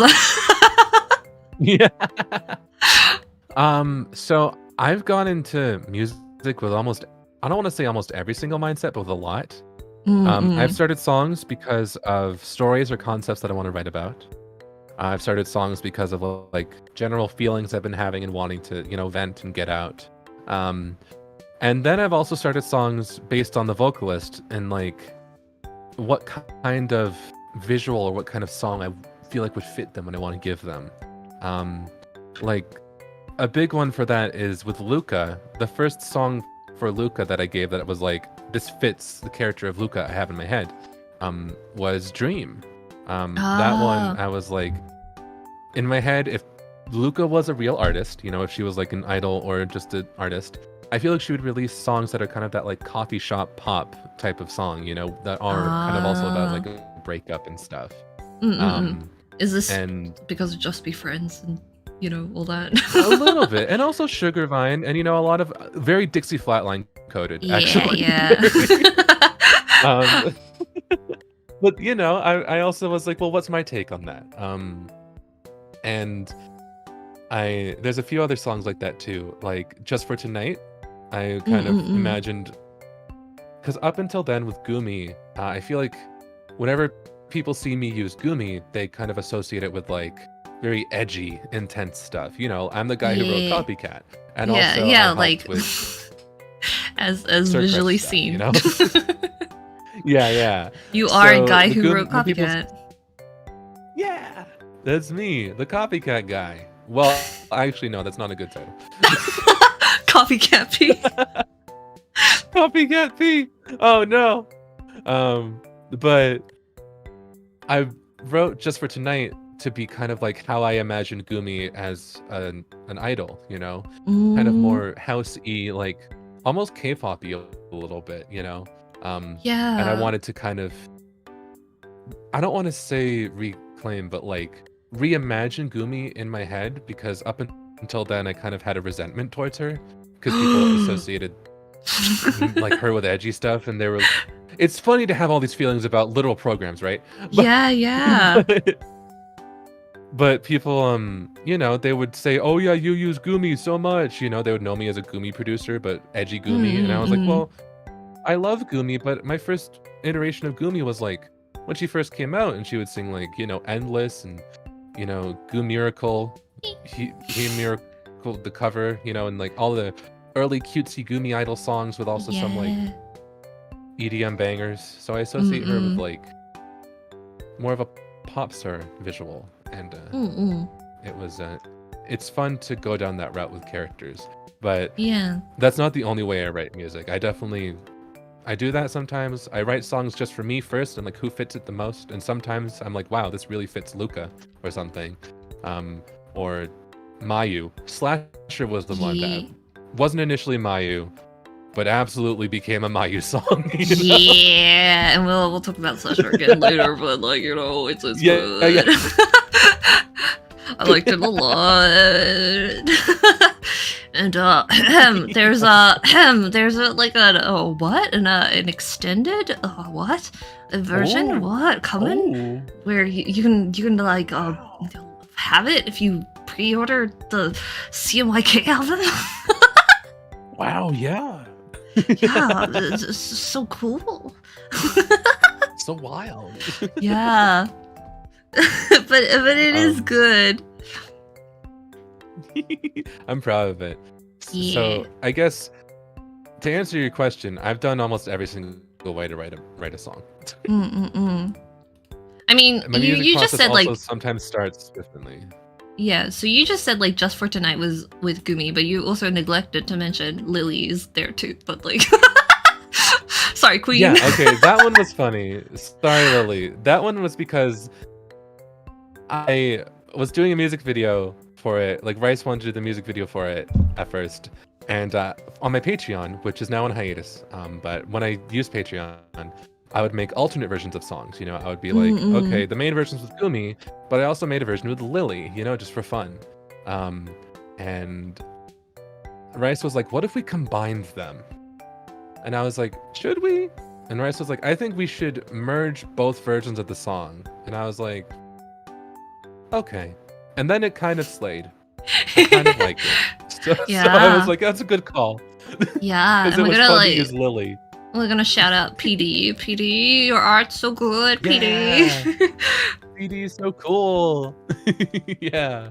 I just gotta say, because like I didn't put this in the slides, but I was like, I was asking Rice about it. I was like, it's giving me the Danganronpa V3 car psyche taxi vibe. Yeah.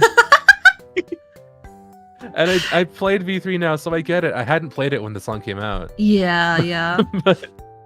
But I beat it recently, so now when I played it, I was like, wait, this is just for tonight.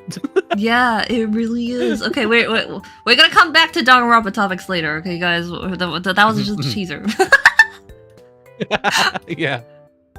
But like I'm curious about like, so you say like songs like just like you have all different kinds of ways of like how they get started. But like I'm wondering about like specifically like your songs that are in a series kind of. So like Lie, I Love, Hello, Hello Again, and you know, things like that. Like how does that come about? Like do you like plan in advance that you're like, this is gonna be a multi-part song thing, or are you like, you know what, this kind of deserves like a second part? That was a banger. Definitely the Needs a part latter. 2. Yeah. When I first wrote Goodbye, and also when I first wrote Lie, I didn't expect to write a part 2. But then I was like, Oh my god, you know, it was I think Goodbye. I could Why did I continue say hello and hello again? Oh, I didn't even notice, but you're right. You know what I was talking about. All you Circus P fans Yeah. out there, you know what I was talking about. There was actually a series that I was trying to prepare for. Mm-mm. It was called Sights. Some songs are on my Patreon. They're Patreon exclusive, I guess, right now. Or on my itch.io, I suppose.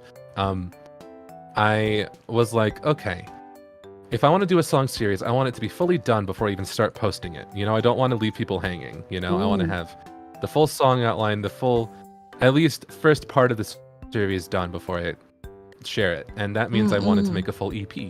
And I wrote 4 songs? Yeah, 4 songs. One of them did get posted. One of them, my song Peace with Fukase. That was from my Sights series. Because the songs that I had so far were Soaring, Falling, Peace, and War. You can tell there's a theme with that. And so I was like, I need to write 2 more, and I never got around to it. So I think when I try and do song series all planned out in advance, I'm 1 for 1 of not finishing it. So I'm definitely more of the latter of when I do a song series that people can actually see. I just kind of start one song and then I do a follow-up later, you know. Gosh. That's cool though. Like, oh well, like will they ever see the light of day, or are you just like, oh, I'm moving on? At the moment I'm moving on, but I would like to release the series at some point. I had big ambitions for it, and it has a whole story that I did write. The story's written out preemptively. I just needed to make the songs. Yeah. It's cool. I love lore. Lore is fun. Yeah, like I don't know. I think it's really fun when like I read your like comments section, and then it's like it's got comments of people being like, "Oh, I think this song is talking about this," and it's like different interpretations. I'm like, "That's so cool." That's my favorite. Do you ever like read them and go like, "No, that's totally off," but like that's pretty cool anyway. All the time. All the time. A lot of the time, the interpretations are 10 times more deep than the writing initially was, you know? Or they're just off the mark. But I love seeing them because I personally believe that no matter what the author's intent of a song or a book or whatever, at the end of the day, your interpretation is how you view it, you know? So seeing people interpret my songs in specific ways is kind of like, that is canon to you, you know? And that's kind of like, I don't discourage that at all. I love that. I'm like, the way that you felt about the song, the things that you saw in the song are definitely true to you. Yeah, so true, because bestie. That's your experience. That's what you saw. Yeah, so true, bestie. I know that's right. We'll get back to that as well later, but that specific line. Anyway, but I just think it's really cool because like most of my stuff, like I do a lot of fan creating content, and it's like when people write like fanfic, I don't write fanfic, but I read fanfic, and like or come up with AUs or headcanons and stuff like that. I'm like, that's so cool that you have these thoughts. And they're like, share them, and people are like relating to them, or they'll be like, "Whoa, I never thought of that before." It's like, wow, people have such different, like, I don't know, paths in life experiences, and then they bring different things to the table. You're like, yo, whoa, that's so interesting. Yeah, they make you think of stuff that you wouldn't have thought of before, even because of the different perspectives and stuff. Yeah, I don't know. It's just cool. I feel like as both creative super people, cool. we like seeing other people's creative thoughts as well. Absolutely. I love it. Well, speaking of creative stuff, we'll talk about your cover channel, which is not as like personally creative, but you know, you were telling me like you like making covers of songs that you like because it's like you get to make your own version of them. Yeah, I love I love listening to music, and I love listening to a lot of Vocaloid music, and I feel like a kind of good excuse to listen to a song over and over again is to cover it, you know? And you kind of also get to elongate the listening process of the song. Because oftentimes, you'll listen to a song over and over and over, and you'll kind of get sick of it, Yeah. You'll be like, okay, I've heard it entirely. But if you make a cover, it's a new version to listen to, and it kind of helps you like listen to it even more. And I do that with a lot of songs. So like almost every single cover you see is a song that I really love, and I was like, I want to listen to it again. I want to listen to it more, but with like a different vocalist from this channel. Wait, do we do we both go on Twitter and retweet the process? Wait, did we? I was like, wait, we should probably promote it. Yeah, I just retweeted it. I'm seeing I'm seeing that you also were like, hey, we're still going, guys. This was unplanned. Wow. Oh my god. Same brain cell. The same brain cell. Anyway, so like these are like a couple of covers that you enjoyed. Yeah, I'm still really proud of some of these.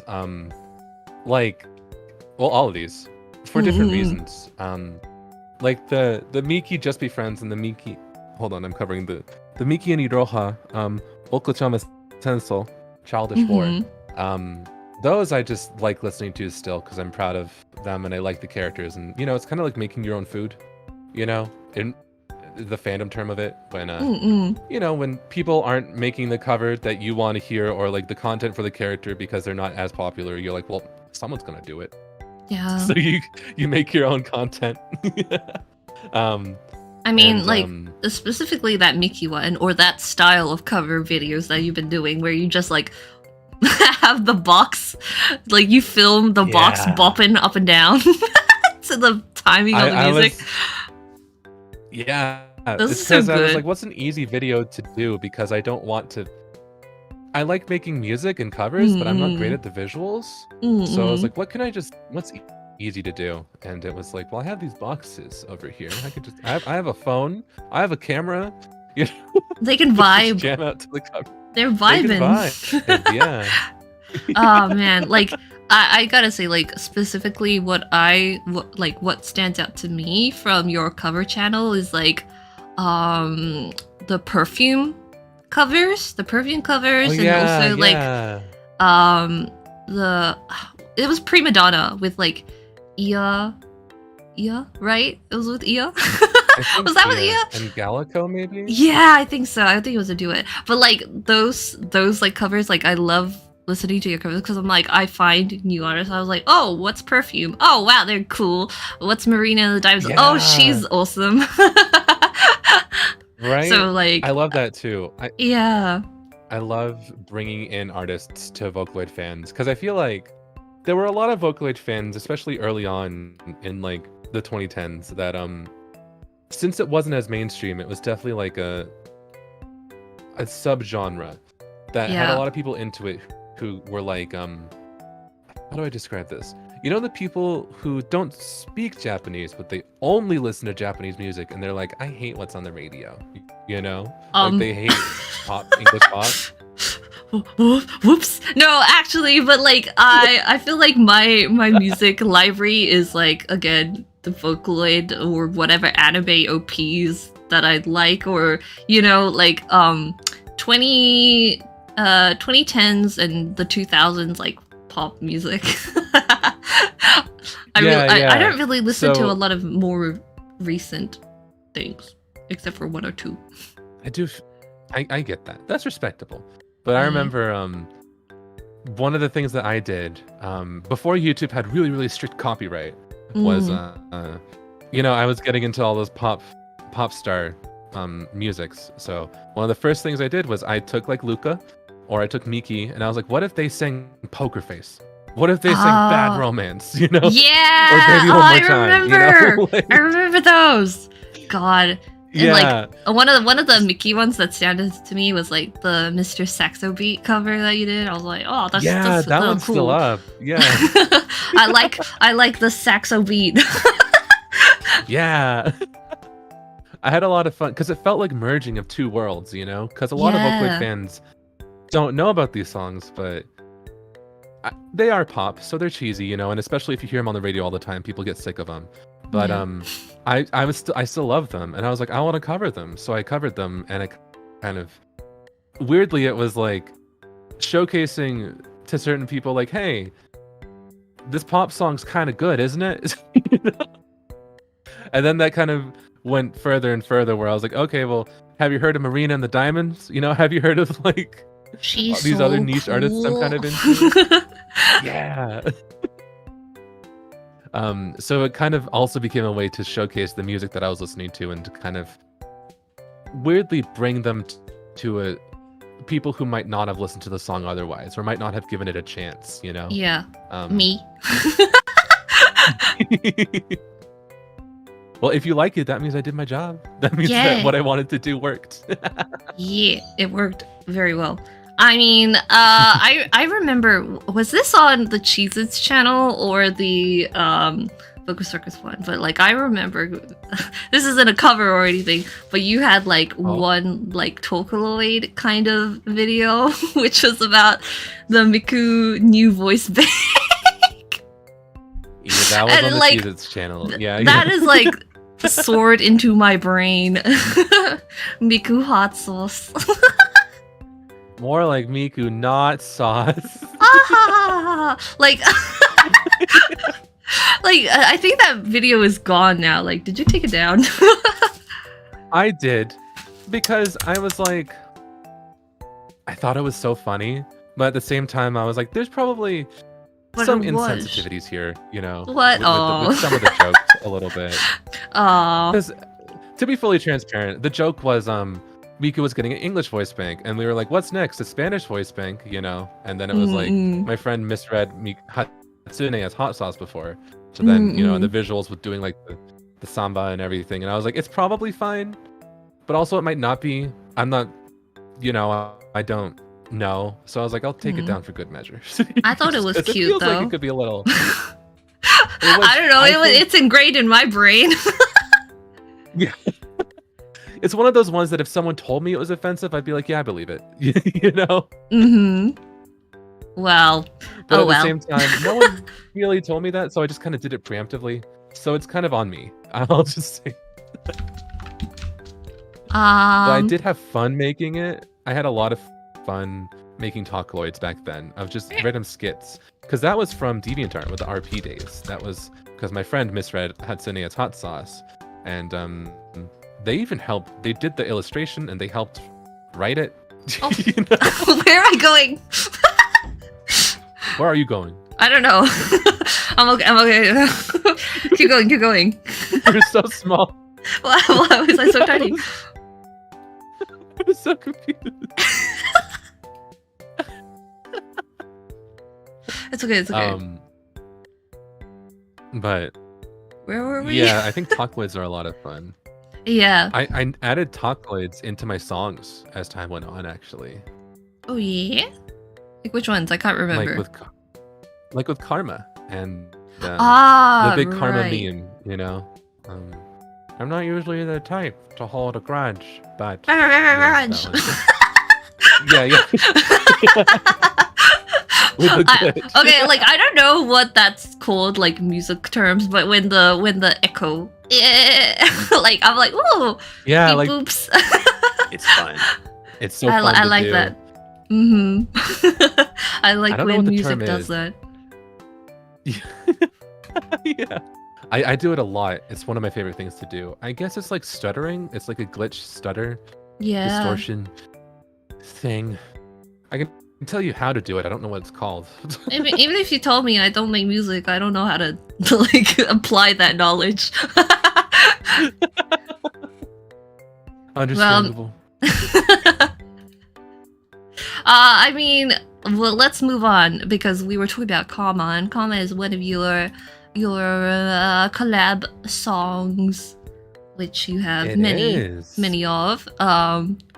Some not pictured here, just 6. Yeah. Yeah. But I tried to pick one from a different producer each. And you also put 3 on here too. Yeah, I put 3. Mm-hmm. And then I didn't put the one that I worked on. Oh yeah, I did that. Yeah, but like, I mean, I guess because I asked Juby about like the process of like doing covers with like a partner and how that is like project managing and everything. But like for creating a whole like song with another person, like how does that even happen? It varies. I would say, like, let's see, for which one's probably the earliest one here? Karma. For Karma, I talked to Creepy, and we wanted to collab on a song. And what I did was I gave them some chords. I was like, I feel like these chords will be fun to start out with, and they started to produce like up through the chorus, and then I was like, okay, I have some melodies in mind. So that one was very much a back and forth. We kept throwing we both work in FL Studio, so we kept throwing the FL file back and forth, and it was very, I guess, intertwined. You know, it was very like, yeah, we didn't have a clear cut. This person did this part and this person did the other, because then even though they did most of the production of the verses and chorus, I then produced the bridge. You know, the breakdown with like the scream and then the that part. Yeah, good good part. And with some other ones, they're a bit different. I think Cybernetic with Yunosuke was similar actually, in that I produced like I produced a chorus of a song. So I made the chords, but I also used some instruments and I wrote a melody. And then Yunosuke kind of expanded on it and made it all cool and awesome and epic, you know? Yeah. Speaking of, I really like Yunosuke's songs. They were good. So cool. Yeah. Yeah. Like everyone's a banger. Every single Yunosuke song's a banger. You go stream Yunosuke, any song, any of them. But like when this collab song came out, I was like, what? I was like, what? Huh? I was surprised too to work with Yunosuke. Cause like, does Yunosuke speak English? Yes. Oh, pretty fluent actually. It's surprised. Yeah. I had no idea. They're very pleasant to talk to. They're also very funny. They're very fun. We had a great time. When we worked together, we're really casual about it. It's almost more casual than like working with other like English speaking Vocaloid producers. You know, sometimes we're like, oh, we gotta be all professional and cool. You know? And Yunosuke will like come in and will like, hi Circus, I did this part, and do like a Miku dab emoji. You know. But that's so fun. Oh, that's great.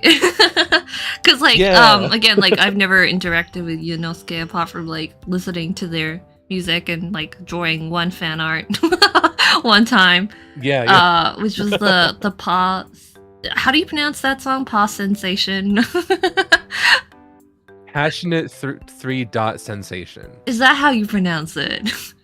Yes, you fully read it out as passionate, or is it passionate 3 sensation? But it's still, you read it out fully. Oh, I didn't know. I was like, what's Pa? What's the Roman numerals sensation? I can read that. Yeah. I thought it was upon like Pa Sun sensation, like passion sensation. I was like, okay, but no, it's passionate 3 dot sensation. Damn, gotta love titles that are like that. I love it though. Oh, but that's such a cool song. We'll talk about that one a bit again later. But moving on, I mean, Patches. You've worked with No Straight Answer a couple times, Lupin. And like this is a song I always come back to. I really liked it. I am proud of Patches. I'm pulling a blank on how he made it. I know that Lupin produced almost all of it. We might have passed it back and forth a little bit, but I think Lupin did a lot of the work. I think I helped with some of the lyrics, but it was very much a collab song with Lupin, where I would say Lupin No Straight Answer. That's his name, by the way. He did like 60 to 70% of the song, I think. And I think I helped with some production here and there. I did the glitches on the vocals. I think I wrote some melodies and chorus. Gotta love them glitches. Yeah, that was really fun. But it was definitely mostly him. And I think that's why I can look back at it fondly, because I didn't, it's like, I'm not as judgmental about it, because I'm like, oh, it wasn't mine. This is mostly Lupin's work. That means I get good. Yeah. Yeah. And I know, like, he has the Vocaloid version, right, on his channel. Should go listen to that one as well. Kaito. Yeah, that one was fun. We tuned each one respectively. So Lupin tuned Dex and I tuned Kaito. Oh, that's so cool. I love that. Like you can hear like the different distinct tunings. Yeah, in, like, collab songs. That's so fun. Yeah, like the most recent one I can think of is like who was it? Was it Pinocchio P and was it Deco Nina? Yeah, Deco with the can't even remember the song name, but double, you know that one. Yeah. You know the one I'm talking about. You can really hear their specific styles a lot. Yeah. Yeah, it's so cool because like I think they also covered one of each other's songs. Like there was Goddish and Vampire. They like covered each other's songs with their different Mikus, and I was like, that's so cool. Yeah, I love you can that. really hear it. Yeah, it's really a unique, different take because they both have such unique Mikus. Yeah. Even though it's like the same voice bank or the same character, I think they use different voice banks. It's still interesting to see how much Miku can be morphed to be a specific artist's style. How different the same character can be. For sure. I mean, all right, let's keep going. Let's keep this ball rolling. So we have the top 3 here. You want to talk a little bit about them? Yes. So Dynamic Letter. That one, the song was mostly written out by Malbox. They wrote all of the lyrics, the melody, and the production. I just kind of added to the production, and I tuned Len and Miku. Yeah. So that collab was... kind of felt more like when a song is already done and then an artist will come out like later and they'll do like it's the remix, type of deal. Yes. It kind of felt like that a little bit. But I had a bunch of fun with it because it had such a strong foundation. It was so fun to work with. And Malbox, the people who are part of Malbox they're so fun to work with. They're so nice. And I also gotta say, I've been forgetting to like mention, but like the artists of release, so like Slepu, and then is it Echoberry for Cybernetic? Yeah, Echoberry for Cybernetic. Yeah, and then Rokurin for Patches, and then we got like Hixa on Dynamic Letter, and again, like Hixa, early Vocaloid Osblog kind of community coming in there. I remember following Hikasa's Len blog. Yeah, Len and Miku. It's like, whoa. Yeah. I feel like they made that chip. Yeah, I think they really did. They really popularized it. And then we got... It was also fun to work on Dynamic Letter with them because I don't normally work on songs that are kind of so blatantly ship songs, you know? Oh. Like, it was kind of a fun, like, I kind of tuned it in a fun way to be like, this is a like love song, you know? Like I kind of wanted to, you know, it was a fun experiment for me. But speaking of fun love songs, Falling Out of Love is great actually transition. a love song too. With art by Robin.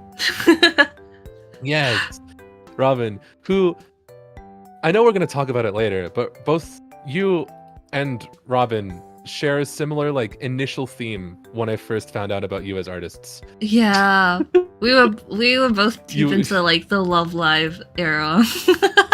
Yeah, and that's kind of, I think that's the trick to get me to look at your art and be like, whoa, this is incredible. Is to draw cute idol girls. But for sure, like the theme. I was very excited when I saw that Robin was gonna be working with you, because I was like, oh my god, I know Robin. Robin, big fan. Yeah. But yeah, like I mean, getting more with the song, like you and Empath P have like known each other for ages too. Yeah, Empath P was one of the first people that I spoke to from the Vocaloid community who was also a producer outside of like DeviantArt. Well, we did talk on DeviantArt, but way back in 2010, I remember Empath P contacted me and was like, hey, if you ever want art for one of your covers, I could help you. And I was like, I'm working on this Miku cover of Disturbia by Rihanna. You want to draw the art for it? God. And she was like, oh, heck yeah. Friendship established. But that's so fun. Right. And like, clearly, Empath P is also very good at music. Oh yeah, you should definitely go. Basically, shoutouts to everyone who's featured in this stream, really. But Falling Out of Love was a really fun song because I was traveling and I was actually visiting Empath P. And we thought it would be fun to write instrumentals and then pass, like, I think we were both working on like our laptops at the time. And then we would switch laptops after we write the instrumental and the other person would write the melody and the lyrics. It was a very clear cut, like one of us wrote the song, the other one wrote the melody and lyrics, which is the top line. I think that's the term for it. And it ended up in two very different songs. The one that I wrote the melody and lyrics for is, I think, on one of Empath P's albums. It's called Coming Home, I think it's out, I'm not sure. But it's very sad. It's very sad. It's with Ivana. Well, I initially anticipated it to be with Ivana and Oliver, and it's tragic, very, very tragic. Sad vibes. Whereas Falling Out of Love is really cutesy and upbeat. It's the duality. It's yeah, because I wrote the instrumental, and Aki, Empath P, she thought it would be fun to write like a song that was kind of like a lover's quarrel, but in a way that could be really easily, you know, like remedied, you know, like oh, I hate you, I'm falling out of love with you, and then like 2 minutes later, like, just kidding, still love you, you know. Like, it's like that. So it was really fun to make because it was so upbeat, which I feel like up until 2018 people only really noticed me for like stuff like Circus Monster and Lie and Goodbye and stuff afterwards, and they didn't know the few songs that I wrote that were silly. Like I wrote, you know, like Creepy Toast, or, you know, I had a song called Lol What? Potato, yeah. No, Potato's a very serious song. Songs. Oh yeah, it's very, very serious. It's about the harshness of the world. And why we must become potato. Exactly. And I feel like people didn't know that I could write upbeat, fun, or cutesy songs.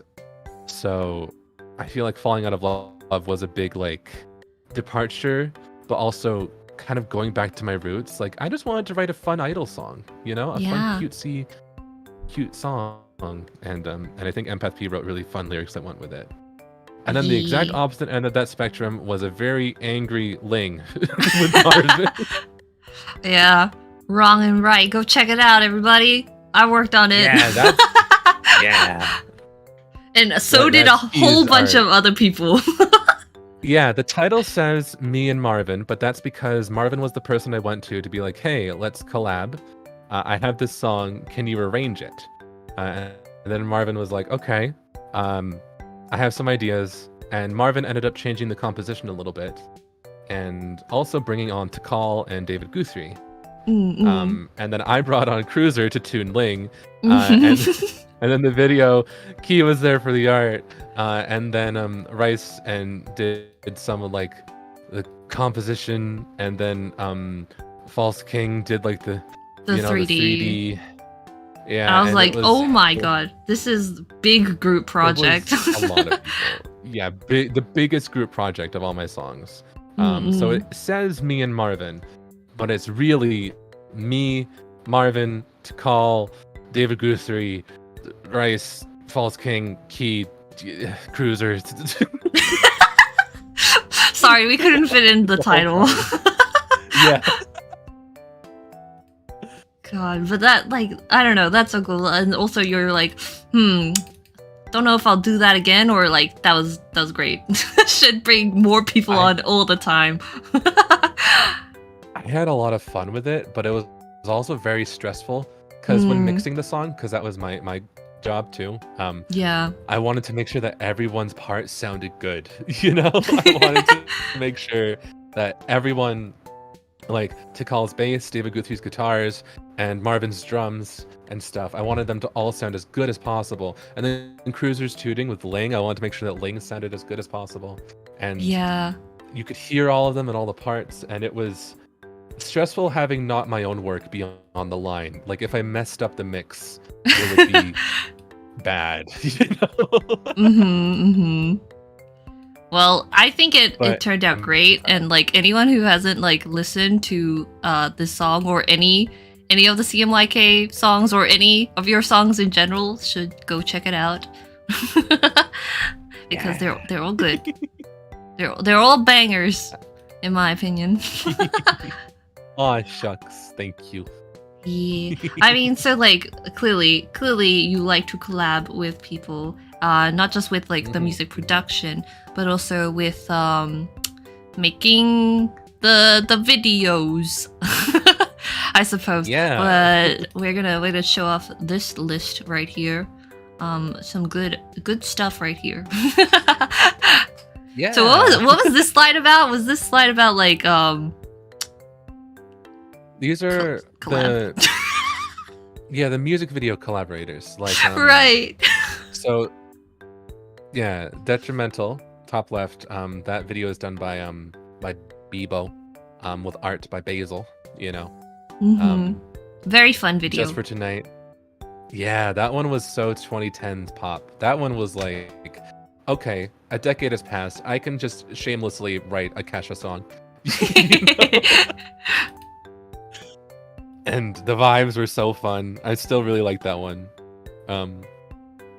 Just for Tonight, the illustrations are by PD, and a lot of the graphic design and a lot of the video editing and stuff is by Crispy. And then Rice also did some video editing and stuff. And that one was a lot of fun. I talked about it a little bit earlier, but PD's... The other thing I like to do with artists, with people who I want to work with, is I always like to know who their favorite is, and then make sure that I ask them to help with a song that has that vocal, you know? It's like, so funny because... Because like I had that exact same experience, because like when we first worked together, it was for Miku and Luca, right? I was like, oh my god, I love Miku and Luca. But then in my brain I was like, I also really like Gooby. Yeah. And then like it did happen eventually. I was like, it's my time. That one. It's my time. Yeah, exactly. Which we'll get to. Yeah, I'll talk about it more later, but I just like working. I like people to be excited about the characters, because that's the whole reason I write the songs too, you know? Yeah. So I knew I had to ask PD to help with the Gumi song, like for Yeah. sure. And PD also drew Lily super cute, and it just came out Yee. so great. Shout out to be And, also Vocaloid Osborne. Oh yeah. Lots of We're- Vocaloid Ask vlogs, huh? I think Yeah, there's multiple. there's a few common more thread coming here. up just on the slide. Because on the right of that is Treat Me So Right, where the Mhm. entire visuals were done by CircusP. Yeah. So which- good. So fun. I wanted like a photo shoot, fashion magazine vibe, and CircusP super delivered. Slayed. The song is very like runaway. Yeah, CircusP slayed. CircusP ate that. For Yeah. real. Crispy treated us so right. So true. You're so right about that. But yeah, like I told you, Oh. like Treat Me So Right is like the one video that I watch the most from the CMYK releases because I just love it. That's respectable. It's definitely one of the ones I also go back to, but I kind of go back to all of them because I'm really happy with all of them. They're so cool. They're also good. But CircusP's like graphic design on top of the art and just the direction as a whole, it's so awesome. I really love working with CircusP. Mm. And so on the bottom row, from I guess right to left is more chronological. Okay. So all the way on the right is 1/4. Mhm. For a while with 715, I actually asked No Straight Answer, Lupin, to do the video editing for a lot of stuff. Yeah. And 1/4 was edited by No Straight Answer, as well as Patches, I think, was done by No Straight Answer, and a lot of like whatever, my Micah song was also done yeah. by No Straight Answer. Also, I worked with him Slepu a art lot. slaps. Yeah, this Slepu art's so good. I was just like, there's another Slepu banger. Yeah. Oh, and I to the left of that is Misery Loves Company, where that's also the video was the video by CircusP? I think it was. But It's the very illustration was by Meat. Yeah. Meat Beauty or Meat Girl. Also super who- cool. So cool. It's so awesome. That was one of the ones where I don't think Dex is one of Meat's favorite characters, Mhm. but when I knew the vibes of the song, I was like, oh, it's gotta be Meat. You know? like they can draw Dex as greasy as he needs to be for this song. I would just say, like, to anyone who hasn't watched the video for Misery Loves Company, definitely go check it out. Not only song banger, visuals banger. That one was so fun. I'm so proud. I'm so proud of all of the ones from CMYK, which is a lot of these, because that's part of what CMYK was to kind of celebrate like working with other people. You know, there's not a single music video that I did, and that's kind of on purpose. You know, it's for to work with other artists, to work with other video editors, and to kind of make it like a fun, almost like a community project, you know, like a zine, I guess, kind of similar to that. There's just a lot of people on board helping with it, and it makes me really, really happy to kind of showcase these artists and be like, yeah, let's make Vocaloid stuff.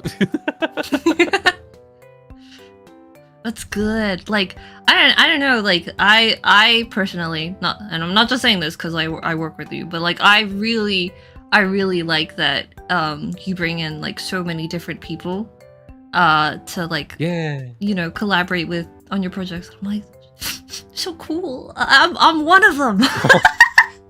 Oh, it's so fun, and there are definitely some artists I like to work with a bunch, and I think you're definitely one of them. we'll get to that, but there's more than just like one song that we worked on together. Yeah. And every time I'm like, you still like my art? Oh, cool, wow, thanks. It's so fun though, because I feel like both my musical style and your art style has changed over the years. Because was it 2015 or 16? It was like the video came out 2016, but I think we started working on it late 2015. Yeah, dang. So it's been so long, and it's still fun to kind of see how like your art has changed and also how my music has changed. Which I guess Yeah. I'm getting a bit ahead of myself. Just big fans, big fans. Yeah, mutual fans. Yeah. But the last video on this slide is Orbit in the bottom left with art Which by is also Erumi, very cool. and it's so cool. The video was by Riguruma, who is Yeah. very prolific. Riguruma they're is very, like very popping prolific. off right now. Yeah, they deliver stuff that's so cool. Because I let them have free reign with this. I was like, do what kind of visuals you think fit. It's space themed, obviously, but just do your own vibe. And the video came out so awesome. I was so impressed. And it was a lot of fun. I'm really happy with how all these different people that I've worked with, the music videos have come out in such a fun, different way. It feels like living my like early Vocaloid producer dreams of wanting to have so many cool visuals in my songs. Oh, that's sweet. And like we're all gonna be like, thank you, Circus, for believing in us. Because like that's definitely how I felt. Oh. I love working with different people and creating such a different experience, because especially with music videos and YouTube and culture, like Vocaloid community stuff that's on YouTube, the experience of releasing a song and listening to it for the first time, the visuals are super important. And I feel like it's fun to, have that be a fully fledged project and work with different people so that we can all kind of showcase our own unique talents and also wow. make Well, a cool song for a character. don't mind me. Speaking of talents, Rice, you're in here, right? You're right. You're in here right now, right? Wow, Rice. Rice, damn, so cool. Yeah. Right, So, like, cool. I knew that I wanted to ask, like, so how did you and Rice end up like working together? Cause like, dang, great partnership. Yeah. This is a really, really funny story, I think, because I had this song. It's in the top left, "Afraid of Everything." By the way, on this, this is just a bunch of the videos that Rice has made. There's more that I didn't put on here. But in the top left, my song "Afraid of Everything," I just finished that. Well, actually, I had it finished for about a year. And I had this really strong music video in mind, but I didn't know how to go about doing it, And Rice tweeted out, "Love making something about like I would love to make a Vocaloid MV one day." And I had been following Rice and Lone for a little while, so we were mutuals. on Lone Twitter also for cool. Not even that long. Wait, what's their like Yeah, Lone's so collab cool. collab group name? I can't remember. Starfield? Yeah, something like that. Starfield? All right, go commission Starfield. Yeah. Except not right now. Rice is very Go busy. commission Starfield. Oh yeah. But Rice tweeted out, "I want to make a Vocaloid MV someday," and I responded like with the eyes emoji or something like that. I was like, I didn't say this, but I was basically like, "Bet." And then we started. And then Rice was like, okay. And we talked in DMs, and I told about like the song idea and everything. And then we kind of just kept going with "Afraid of Everything," and it became this whole process, and I was really happy with it. And I was like, oh, I should commission this guy more. And then I did a lot. Yes, clearly.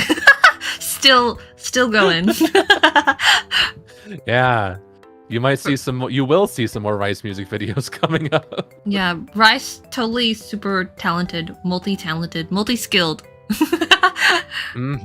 Absolutely. Also, all-round good person. So true. Rice, if you're in the chat right now and like not speaking because you're embarrassed, like we'll be like, wow, we love Rice. Wow, Rice, part of a complete meal. Wow, can't live without it. Yeah. And good thing you're not intolerant. Yeah, that would have been bad. But yeah, for sure. I mean, wait, Rice. Rice, it's okay. Don't be shy. Rice spotted. Oh man, but yeah, like working with Rice, I'm very excited every time. I'm like, oh my god, another Circus Rice banger.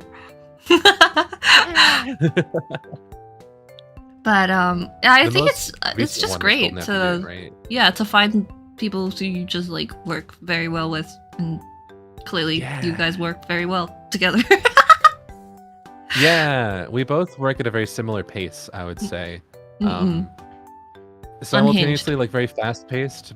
Yeah, a little bit fast-paced, but also a bit more organized now than I used to be. You know, and Rice also is like the project manager for the CMYK thing, and it's half of the reason that it got finished. So definitely helps with a lot of that stuff. Oh man. Okay. Well, let's kind of move on to wow. God, it's not to be like egotistical and narcissistic, but wow, it's me. Oh, that's you. Wow. Wow, it's me. All right, Wow. I'm gonna let this play, and like, don't worry, it'll be mute. But like, so like my experience was like, clearly I've been a fan of yours since 2011, and I was just like, damn, it'd be so cool one day if I could work on a music video for Vocaloid, maybe. Maybe with Circus, wow, one day, I don't know. And then, like, I think at the time I think this was a tweet as well, and you were like, hey, I'm looking for people to work with. And I was like, I was like, oh my god, hi, this is my chance. Yeah. And I tweeted at you, and I was like, please? I love your art style. I'm pretty sure like I made it a very professional like tweets like I've been very interested. I'll be like, you know, but that'd be so cool. But in my brain I was like, I want this to happen so bad. Oh yeah. And then you did. Oh my god, there's art. Anyway, and then you did ask me, and I was like, and I remember being very, very excited about this. I was so excited to commission you because I had been following you for a little while, I think, because of like Love Live stuff. Clearly. I was deep in the Love Live, fandom. I was a little obsessed, and I remember seeing your art and loving your art style.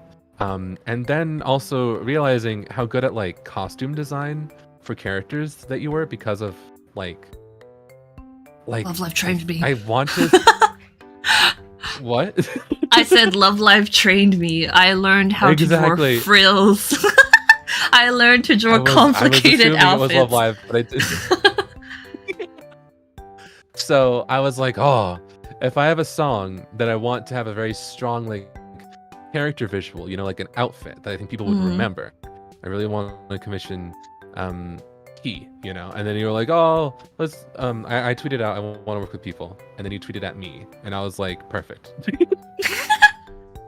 I think like it wasn't 'cause- like orchestrated, but what was it like? Because okay, I'll tell you, I've been a person who's like never really like commented on YouTube videos or something like that. I'll be like, it's only like recently that I've started like even liking YouTube videos. I'm like, I do not want to be perceived.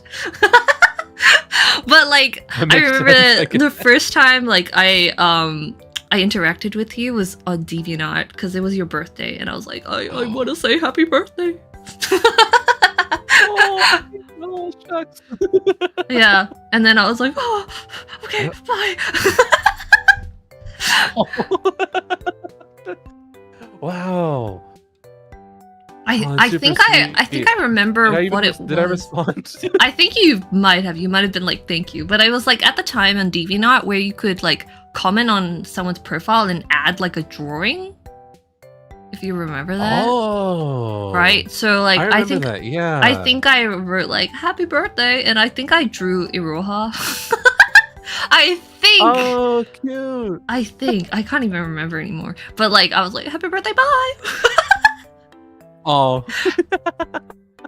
So like the fact that like art is still up. I wonder if it's still there. don't go looking. Anyway, we'll be like I'm looking. No, don't look. Anyway, so when I got to work with you, I was like, oh, that's so cool. And like I remember like I gave you the art, but like you didn't send me the video before it went up. Like the first time I watched it was when it premiered, and I was like,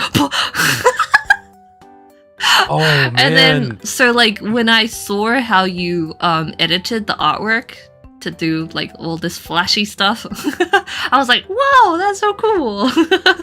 Like it wasn't something that I had imagined, but I did draw them with the black and the white version. I was like, I don't know which one you like more, so take both. And then you incorporated that into like the visual aspect of the video. I was like, oh, that's cool. Yeah, I liked both of them. I thought that the black and white fit so well. People are gonna. So I was like, people are gonna find out that everything is like not planned in advance. Yeah, I do. Gosh, I was so bad at working with people back then, though, because nowadays, I absolutely would send you the video first. You know, for sure. Because I was like. What was it? I feel like back then I felt like commissioning. I was new to commissioning art in general, you know. Because you had produced most of your own music visuals. Slide P. Yeah, I do. Yeah, Slide P. Yeah, exactly. I drew most of my own stuff. Sometimes I worked with some friends, but I didn't really commission them, you know. Or they were like, "Hey, can I draw for you?" And we were just casually chatting, and I'd be like, "Yeah, sure," you know, stuff like that. But I think with the start of like the 715 songs, with the start of like commissioning Slep and Shiva and you and a bunch of other people as well, is when I really started to figure out, okay, how do I commission artists? How do I organize this? And you kind of have to learn how to be a project manager a little bit. And even to this day, I'm not as good at it, but I'm still really happy with how Deja Vu came out, because I feel like the art that you drew and the costumes you designed, I was like, oh, this will make a Slap and Project Diva module. For sure. Okay, you know what? Okay, you keep talking about that, but I'll grab something real quick. But like, because I believe that was the first time I also saw someone like cosplay something that I drew, and I was like, what? Yeah. What the hell? I've seen some of the cosplays too. They're so good. It's so wild. That was surreal to me, because that was secretly one of my goals, I think, was like, it would be so cool if someone cosplayed like the outfit designs for my songs. But when I design my own outfits for characters, they're very basic. You know, they're not as striking. So I was really excited to work with you, because again, the Love Live, you know, made you stronger. You shot out, like, design like very striking, unique character outfits. I was like, I hope someone cosplays this, and then they did. Oh no way! There's actually been a okay. Well, keep going, but like I'm setting something up real quick. Okay, you got this. But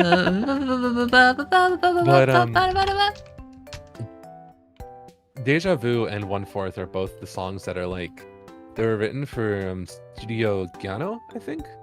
Giano? One of those. And so they have other visuals that kind of go with them, other MVs with real vocalists. And so when I made my own versions, they were like very different than how those turned out. And I feel like I was really happy with how both of them turned out, but I feel a little bit of more so like pride in the versions that I got to kind of direct, you know, the artists that I got to choose to work with, like both you and Slep, and the versions that got put up on my channel. But I don't know, it's just I just really appreciate every time that I get to work with you and stuff. But in also like fan art that comes in, because okay, I gotta mention, but Robin, I remember when Deja Vu happened, Robin drew so much fan art. I was like, oh my god, Oh Robin, yeah. thank you. we love Robin. I love it so much. Robin's so cool. Okay, I'm almost done setting up this slide thingy bitching. Okay, you got this. You got this. All right, here we go. Let's see. Oh, okay. So like clearly there was not a lot of effort put in here, but so G Nomu created like these MMD models of the outfits, and like they are imprinted in my brain because I'm just like, oh my god, that's my design in 3D. That's so cool. It's so cool, right? Also, this video is calmer, but if you could read the lyrics. Oh yeah, it is calmer. Whoops. Yeah, it is calmer. But you know, I thought it was still very cool. It's so cool though to see like the outfits in 3D. Yeah. Like, there's other songs that we've worked on together that I feel like your costume design was just so cool, you know. Thank you. Like someday, even if it's not mine, I wanna see your music video outfit become like a model on stage, or like Project Diva's Not Dead. Yeah. You know, like that would be so cool. Yeah, or I mean, you know what? If they do another Project Diva, they gotta commission you to design a new module. Oh my god, that would be awesome. Like, hit me up, Miku. Yeah, Miku. Oh my god, Rem. The Circus, you gotta take Rem up on that offer someday. Oh hell yeah. Rem's very good at the models, 3D models. Love Rem. Yeah. I mean, I've been following Rem for a while, so I know. Right? Because you know, it's not. I also have another friend, Lone, who is very into Yenha. Yeah, love her. Yenha is getting an Ace singer voice, right? An Ace singer can sing in English at some point, right? So like, it's gonna happen, people. It's gonna happen, people. We're planning it right now. Cancel CMYK, they were dropping No, everything don't cancel it. Rice, you cannot tell people you're canceling it. They'll take you seriously. Oh, the other thing is the person who's in charge of shipping the albums out, Lone. Yeah, Lone shipping god. Laker number 2. Or number 1. All right. Well, that's enough of this MMD model. Let's move on, because these are the other things that I've worked on, which are public. Yes, which are public. Emphasize the which are public. Yeah. I do think these are so fun because Dream. I feel like Dream was a song that I knew I wanted to have a very specific lighter visual. Because after working with you on Deja Vu, I thought your visuals fit Deja Vu perfectly, right? But Yeah. a lot of the other songs that I've been doing, I was like, they were more I didn't have like I want a specific character in mind. They were very much vent songs, right? It was like I was getting to the point where it wasn't even really about like Gumi or Dex or whatever. It was kind of about my experience. Yeah. And once I wrote and released Dream was kind of coming back into the like, okay, this is a Luca song. I want this to be a very cute and fun Luca song. And so I knew I wanted to work with you because I was like, I want this Luca to have a very cute and fun outfit. Mm-hmm. And I you know want the what? Like visuals when you to fit with your art when you were style. like, "Hey, do you wanna do something?" I was like, "No way! It wasn't a one-time thing." But it's funny because you were saying like you really liked the dress that was like designed for this one, and I just remember like, so like her hairstyle with the braid and the ribbon, I was like, Danganronpa. it's Kyoko. Whoops. But Oh, yeah, I can yeah. If you didn't know, now you know. But for sure, like, I remember working on this one and like having a completely different like imagination of what this like song was about. Like I had a whole like, oh, there would be other characters showing up and stuff, and she would be in pajamas. But then I think we went for the more like, oh, pretty. Yeah. I remember that release was also a bit hectic. The video was edited by No Straight Answer, and it was I was traveling. I was on the West Coast when it was posted, and I didn't get it until like it was done. Basically, like I mean, obviously I didn't get it until it was done, but I didn't get it until like the video had to go up like the next day, you know, or even the same day. So I had to schedule and post everything like on my laptop, way away from home. And I think it was also because I forget if we did a simultaneous drop, but Juby sang a version of the song as well. Yeah, And, Juby released it too, and I was like, wow. Yeah. But like at the same time, I was like, wow, I'm glad it's Luca because Juby's character also has pink hair, so like she can just pretend it's her.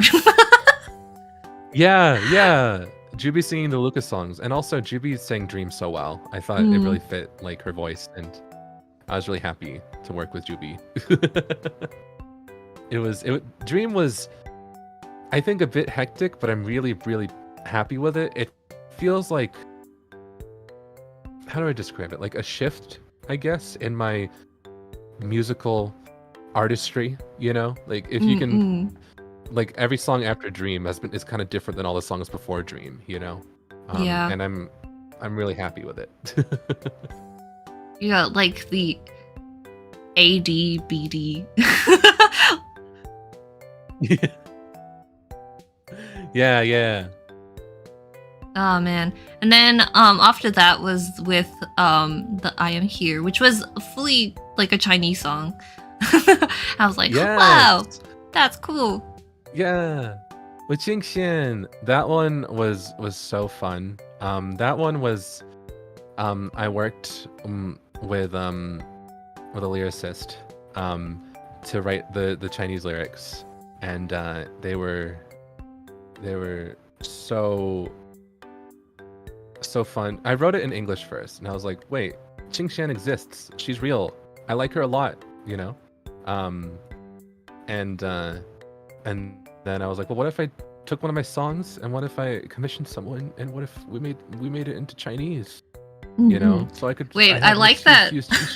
I like that Rice says 2 out of 4 key circus songs are V singer. What does this mean? You just Rice, did you forget that Deja Vu was a thing? 2 out of 5. Oh, 2 out of 5. Yeah. Rice math. But it still equates to half of them if we count unreleased. No, well, she's not a V singer, but she is a Chinese vocal. on public. Yeah. Not public yet. The percentage works out though. But yeah, And, I remember working on this one because you were like, yeah, she's gonna be very idle. And I'm like, oh, very idle. All right, it's my time. Yeah.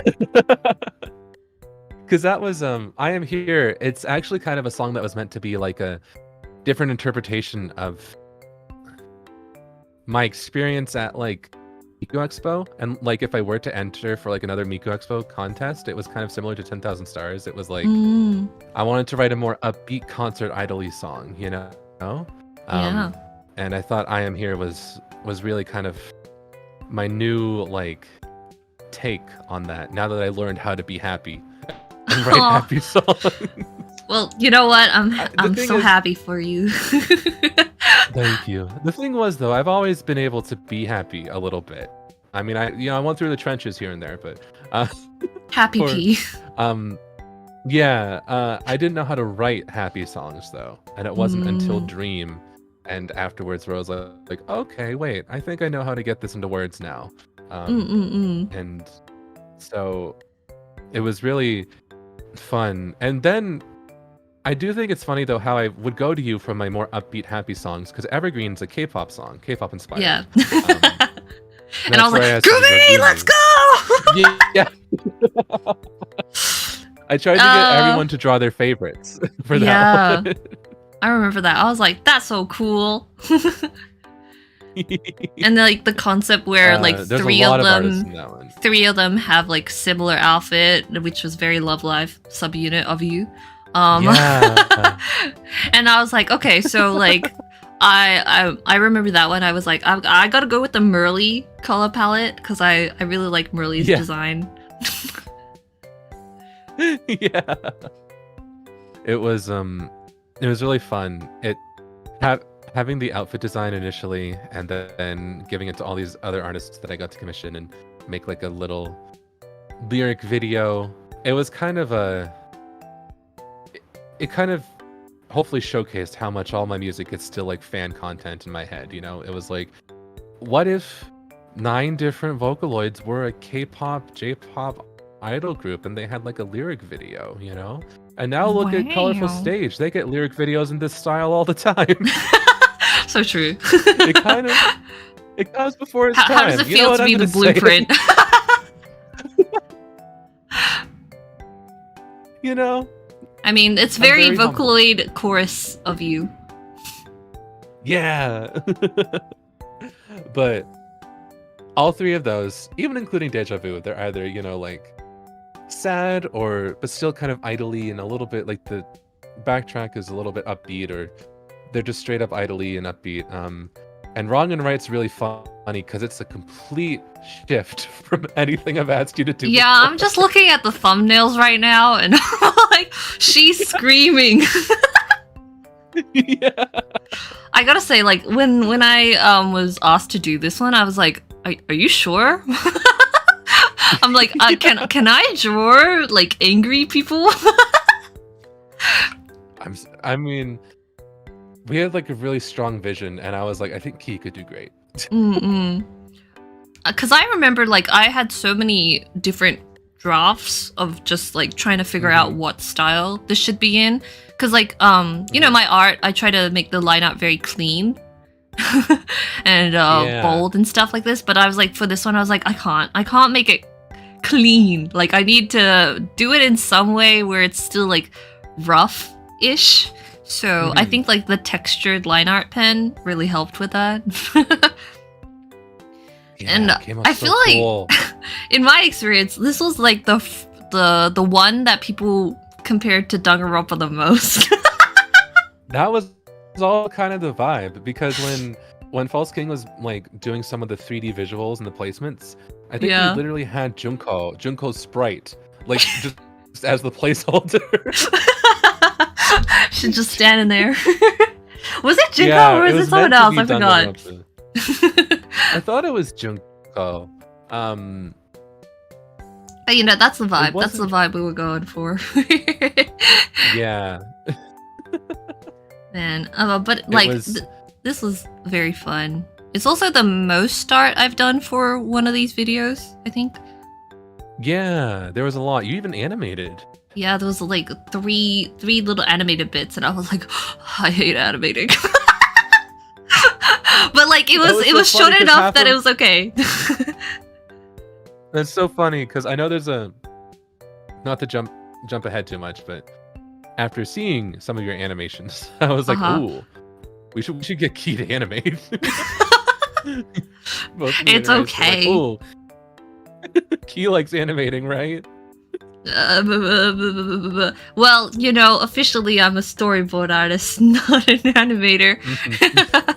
But I can do a little bit. I can do a little tiny bit. I did study for 4 years. And they turned out so cool in the music video. Yeah.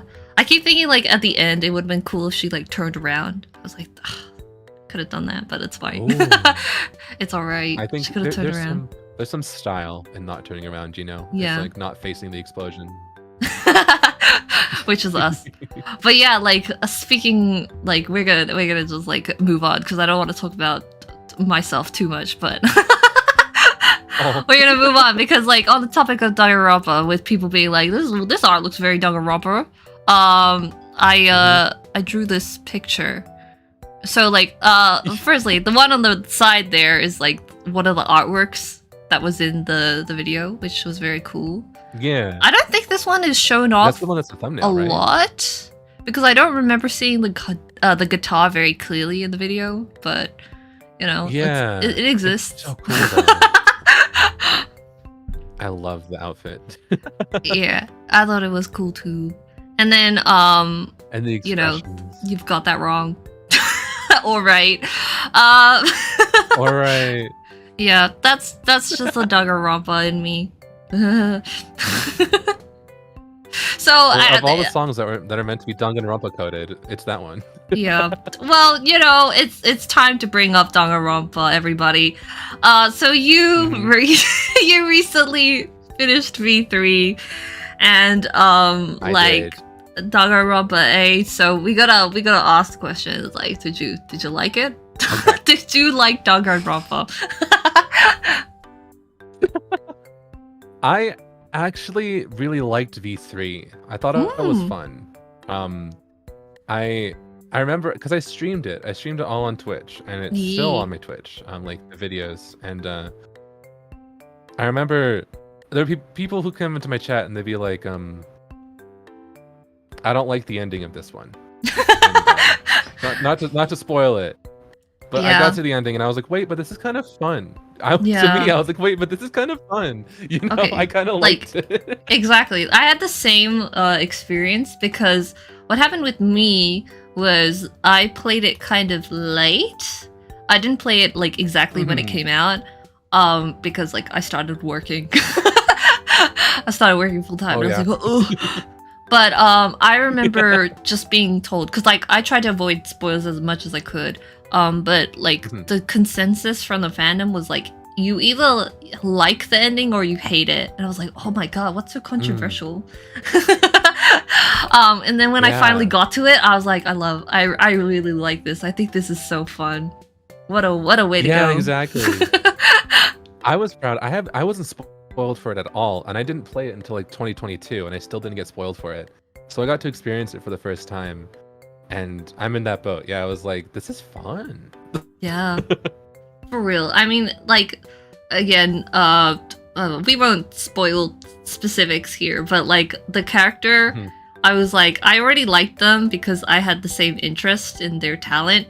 And then like when they do the whole thing, I was like, whoa. And when it like breaks down, you're like, whoa. I was like, that's just cool. Yeah, that's just cool. Like, I feel like it's very so cool. ballsy. It's very ballsy to go in that direction for like what might be the final entry of a series. Yeah, I agree. I liked that. I felt like it felt like a fitting final one. And I finished it and I was very content with it. I was like, okay. I like seeing the characters' progressions. I'm trying not to spoil it. yeah, it's okay. Well, we can do it. I mean, Well, in general, who are your favorite characters from Danganronpa? So my favorite characters, I guess.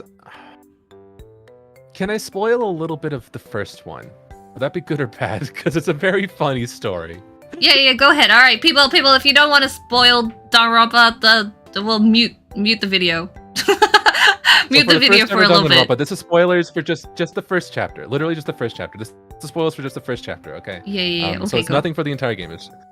So when I first got into Danganronpa, I was also into Vocaloid, I was also into RP, Demon Art, all that type of stuff. Everyone had a favorite, everyone was like, you gotta immediately pick a favorite.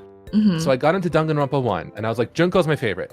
Straight off the bat. And then I was like, oh. And then I was like, well, Sayaka's my favorite. Duh. And then I was like, oh. And I was like, well, Leon's my favorite now. He's my third favorite, okay? And then I was like, oh. So then I became jaded, and I don't like any character. That's the saddest story and most funniest story I've ever heard. It happened so quick. I was like, And so I went into Danganronpa 2, like, I don't like any of them. I don't care. But I secretly did really like Gundam. Oh, well, yeah, Gundam's cool. Gundam's awesome. I like like Ibuki and Gundam. Yeah, like I remember my first experience with Danganronpa. Like I did not know what a chunibyo was, and it was really different back then because I experienced Danganronpa 2 for the first time without the voice acting, like actually a game, because I read the the translated forum. So like I didn't know what Danganronpa, I didn't know what Gundam was about. I was like, what is this? But now I've learned to appreciate him. He's very cool. I like him. He is the one that I had a Tumblr blog with like his full name.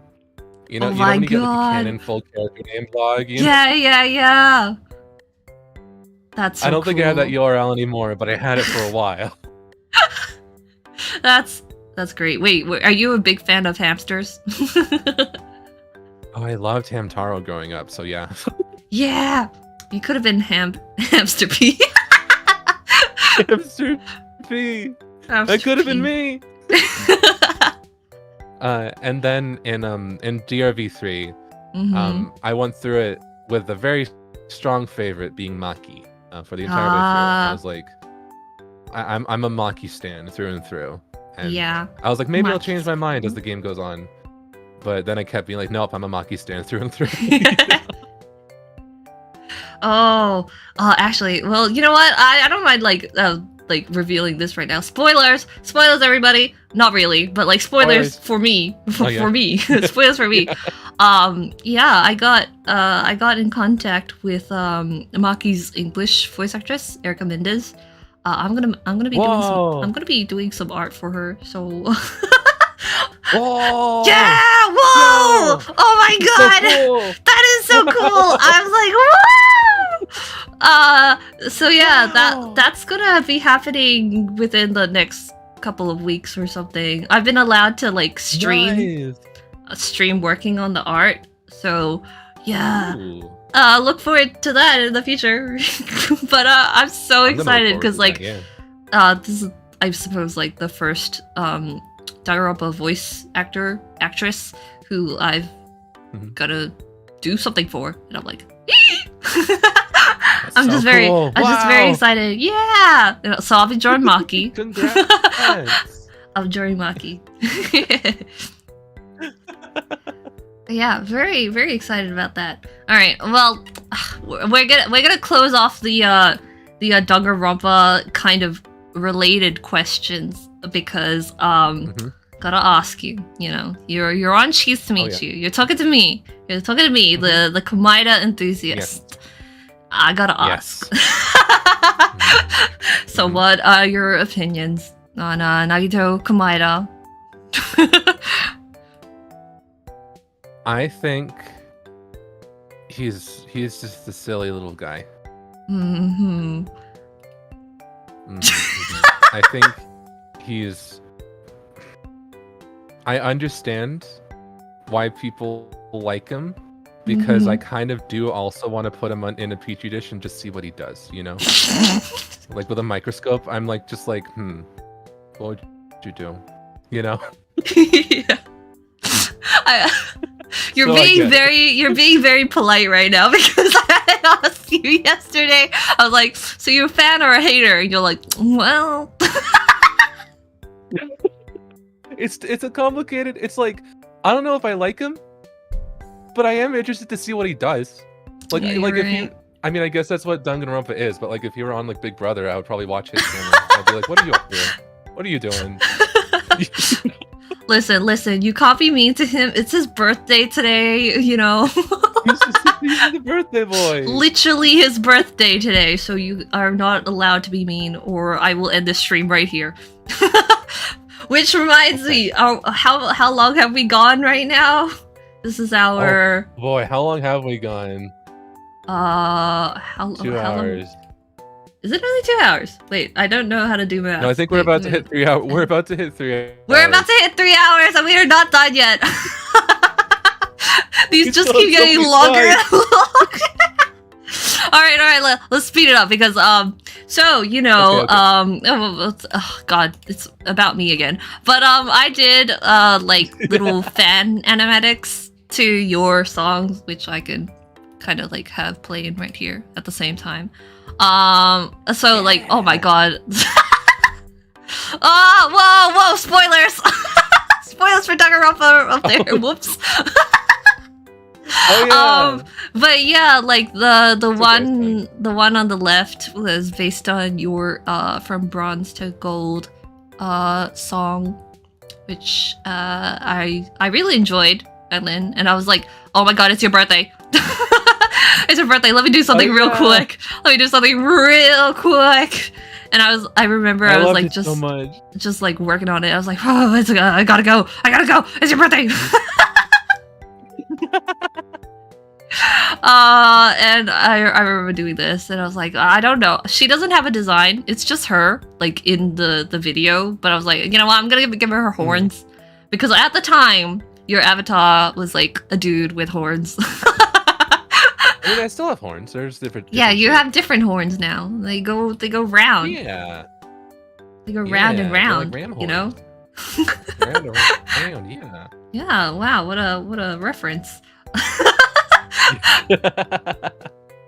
But yeah, like I don't know. I think it's cool. I'm still working on the slasher one. I haven't touched it since last year, but it'll happen.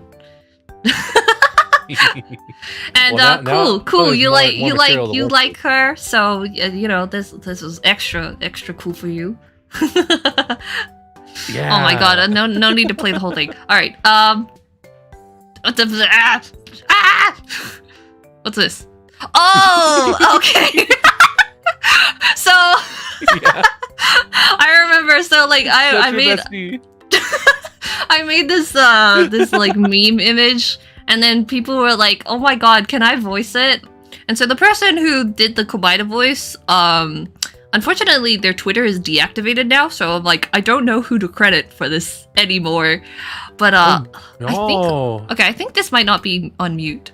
Oh wait, it is on mute. Okay, but I remember I asked you. I was like, all right, so like somebody is voice acting this Kobaida bit. Could you maybe give me an audio file of Miku just saying "so true, bestie"? And then you were like, yeah, sure. So I'll just play it right now. Vocaloid. It's okay. Oh, wait. It's okay to murder people, but it's not okay to disrespect Hatsune Miku, by the way. So true, bestie. I know that's right. So true, bestie. I know that's right. Iconic. That's right. I was just like, wait, what? I didn't like, because when you added like, I know that's right. I was like, thank you very much. That's still like a very treasured memory of mine. And I Oh, I'm remember it glad. even more because like I remember I was going for driving lessons, and I was like, okay, I'll just see what happens. And then you came back with the "so true, bestie. I know that's right." And I was like, this is perfect.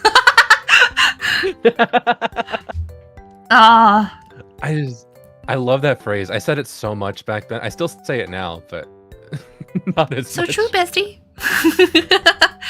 But No, it's that's so right. it's so good. And like speaking last thing about Danganronpa, last thing I promise. But I remember, so this was the Miku, was it Digital Stars? The like remixy, Yeah. what was the official term? The DJ set. The DJ set that Digital you did. Stars, yeah. Yeah. I just remember, like, cause so Rice, you also worked on this, but like you basically DJ mixed a bunch of songs, and one of those being Mickey Robbins' Kokichi fan song, which is like "Cause I'm a Liar." Yep. And I remember when that, and like, of course, iconic choice, Kevin. Mr. Kevin Synth V, so true. I remember when that like played, I was like, what the heck is going on here? Kokichi at the We Miku wanted Expo! At the Digital To jump scare Stars! people so much. So my thought process with that was, at first I was going to do the song that I tuned, because Mickey Robbins commissioned me to tune Gumi for the Tsumugi song, Perfect Oh, Fiction. right. Which I think, looking back at it, I think half the reason I was commissioned was because, I mean, I'll try not. It's because I tuned Copycat, you know. So it was kind of, you know, like. You know, that's okay. That's okay. Vague. Vague. But I was like, okay, so I really want to put a Mickey Robbins P song in this DJ set, and I was like, wait, Perfect Fiction has so many spoilers in its lyrics. Like, oops, you came to Miku concert thing. Oops, it's spoiled for Danganronpa.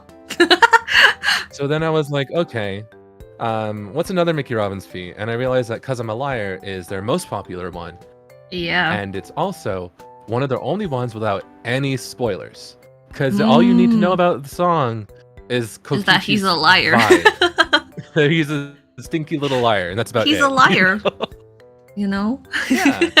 So I was like, okay, let's do the Kokichi song instead, because I don't want to spoil a bunch of people. I don't know. I just thought that And was then- wild. Because I remember I live tweeted. I was like, what the hell? And then you and Rice both liked the tweet. I'm like, I see you.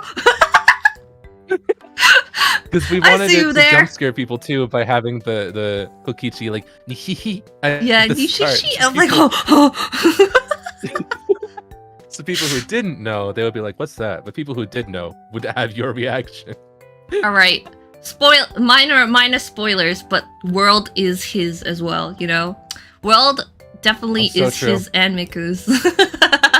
So true. So it was meant to be. It was meant to be that he would show up. Yeah. Well, speaking of fan songs, you have produced I actually, some fan songs as well, yes. which we will get I was to going now. to ask before we move on. Oh, We've been going for like 3 hours, yeah. and I normally don't do this. Is it okay if I get up real quick? Yeah, go ahead. Go ahead. I'm drinking water. We're right. hydrated. Sorry, guys. I didn't. These just get longer and longer. Yeah. I'm having a lot of fun, but I was like, kind of gotta go.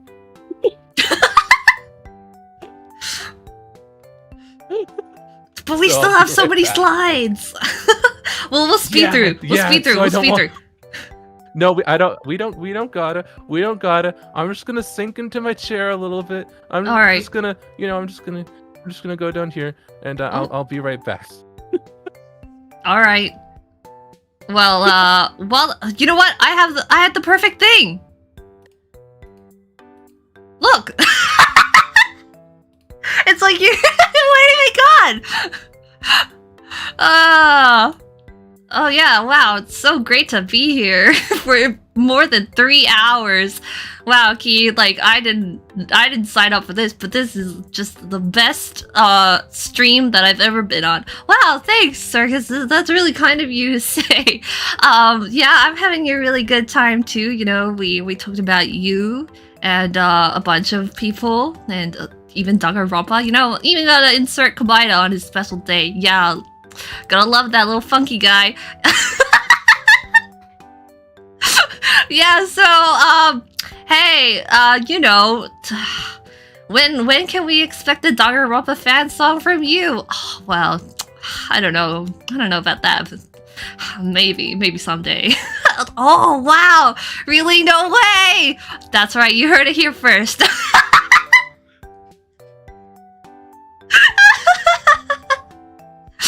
No way! Oh my god, wait, who would you make a fan song of? Well, since I'm here, I might as well say it. It'll be of Nagito Kobaida. Oh, no way! What? No! Oh my god, I'm so excited! Ah! Yeah. Cause he actually like I relate a lot to him. Whoa, no way! You're kidding! Yeah, like I just think we would vibe, you know. If I saw him at a party, you know, I think I would stick around because something's gonna happen. Yeah, like potentially murder. Whoa. Well, maybe I would get out of there then. Yeah, actually, me too. I don't think I would stay at a party if Kawaii was there. But oh, damn, Nagito Kobaida fan song by Circus P confirmed. I'm so excited about that. Yeah, you can totally expect. You totally expect that coming, you know, after the CMYK album. That'll be the first thing I work on after that. Oh, whoa! Oh my god! Exclusive news, guys. You can only hear this first. Here. Oh my god, that's so cool! Like, wow! And whoa, you know, you're gonna like make it like a sprite video and everything. Like, yeah, it'll be really cool like that. It's like, wow. And Rice will work on it. Yeah, definitely Rice.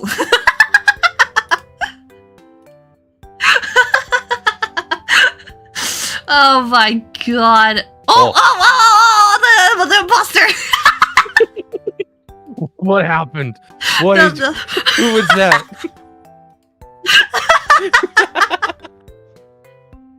Oh no, nothing. I was just having a good conversation with you. You know, you spilled some very interesting news. I'm very excited for your upcoming work. Well, I'm glad. You didn't leak my Komaida fan song, did you?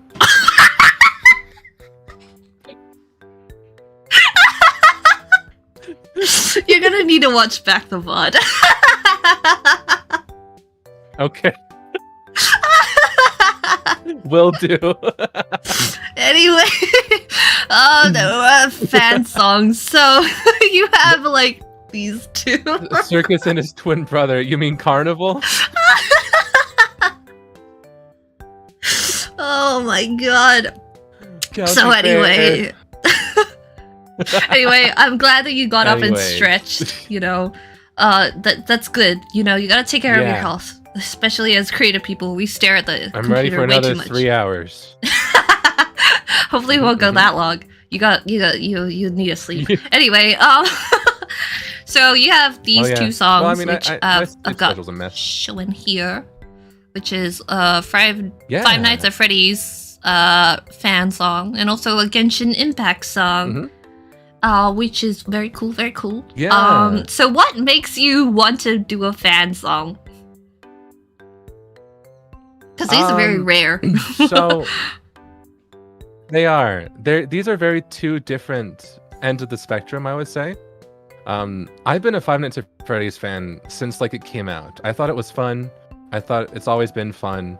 So when Sister Location came out, it had a lot of story. It had a bit more story than the other Five Nights at Freddy's games. And that kind of compelled me. I was like, wow, I feel like these characters, these visuals are fun, and Vocaloids, you know, robotic voices really fit with them. So I kind of want to make a Five Nights at Freddy's fan song. So I also wanted to, it was more so inspired because I wanted to also write a song that if you didn't know about Five Nights at Freddy's, you would still like, you know? That you could still listen to and be like, yeah, it's a song. Because it was also about a relationship and stuff too. So that one was very organic. That song was very much something I just really wanted to do. Last Words, ironically, the one that sounds a bit more emotional, was a joint venture with me, Rice, and Lone, and we were like, what's the best way to cash grab right now in this climate? What is the most what's the song we can put out to make people watch it? How could we sell out? We had a chat on Discord literally called Sellouts. That's right. You know, a lot of people spend money on Genshin Impact. You're using Genshin Impact to get people to spend money on you. But what was funny is it backfired because we kind of I played Genshin and I streamed it to them, and I looked at Venti's story and I was like, oh no, I kind of like him. So then this song became a bit like it was I who was fooled in the end because I got attached to Venti. Whoopsie. It was me. So I mean, I gotta say, it started out very silly. I gotta say, so like with the whole Fukase thing, like, and like how difficult it is to kind of use him, like, why use Fukase? Pitch Fukase to me. That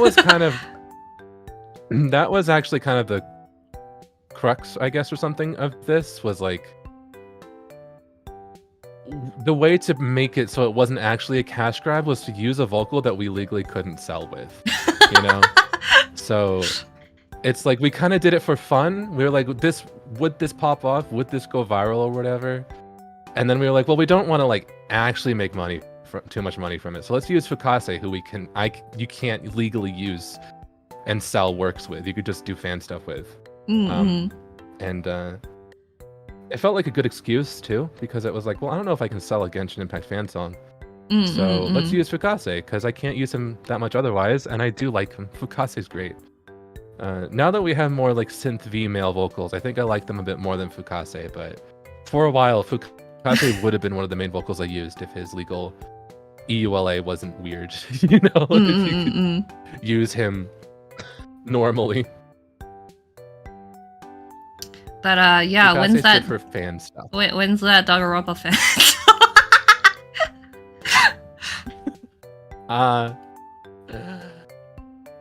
It could show up. You never know. Yeah, I never know. We all will never know. Yeah, we'll never know. Okay, you have to talk about this because like I don't know how to like smoothly push this into a conversation, but I remember you told me yesterday that you have a Danganronpa OC. Oh, yeah. And I was like, what? Yeah. And I swear this will be the last Danganronpa thing I mentioned. I mean, I was going to go into a whole spiel about how I wasn't sure if I wanted to do a fan song for like what character, because like I really like Maki from DRV3, and you know there's a bunch of other characters I think are compelling. But yes, it's true. The allegations are true. In 2012, I did do Dangan Mafia, and in 2012 or 2013 or whatever, I did have a Danganronpa OC. I don't know if pictures of her are still out there, but she, as you could expect, was super high school level DJ. That's great. And she looks like one of those 2007 rave girls, like rave goers, you know, with like the cyber goth aesthetics. You know? That's so good, though. I don't know. I think you'll have to. If you could dig up a picture, you'll have to show me later because I would want to see it. Yeah, I'm looking. It does exist. It's somewhere out there. But man, did you? So I mean, I know that you're cheese to meet me, but I am curious. Yes. Do you have Danganronpa OCs? Okay, I have like one. I kind of have like two, but like just kind of one.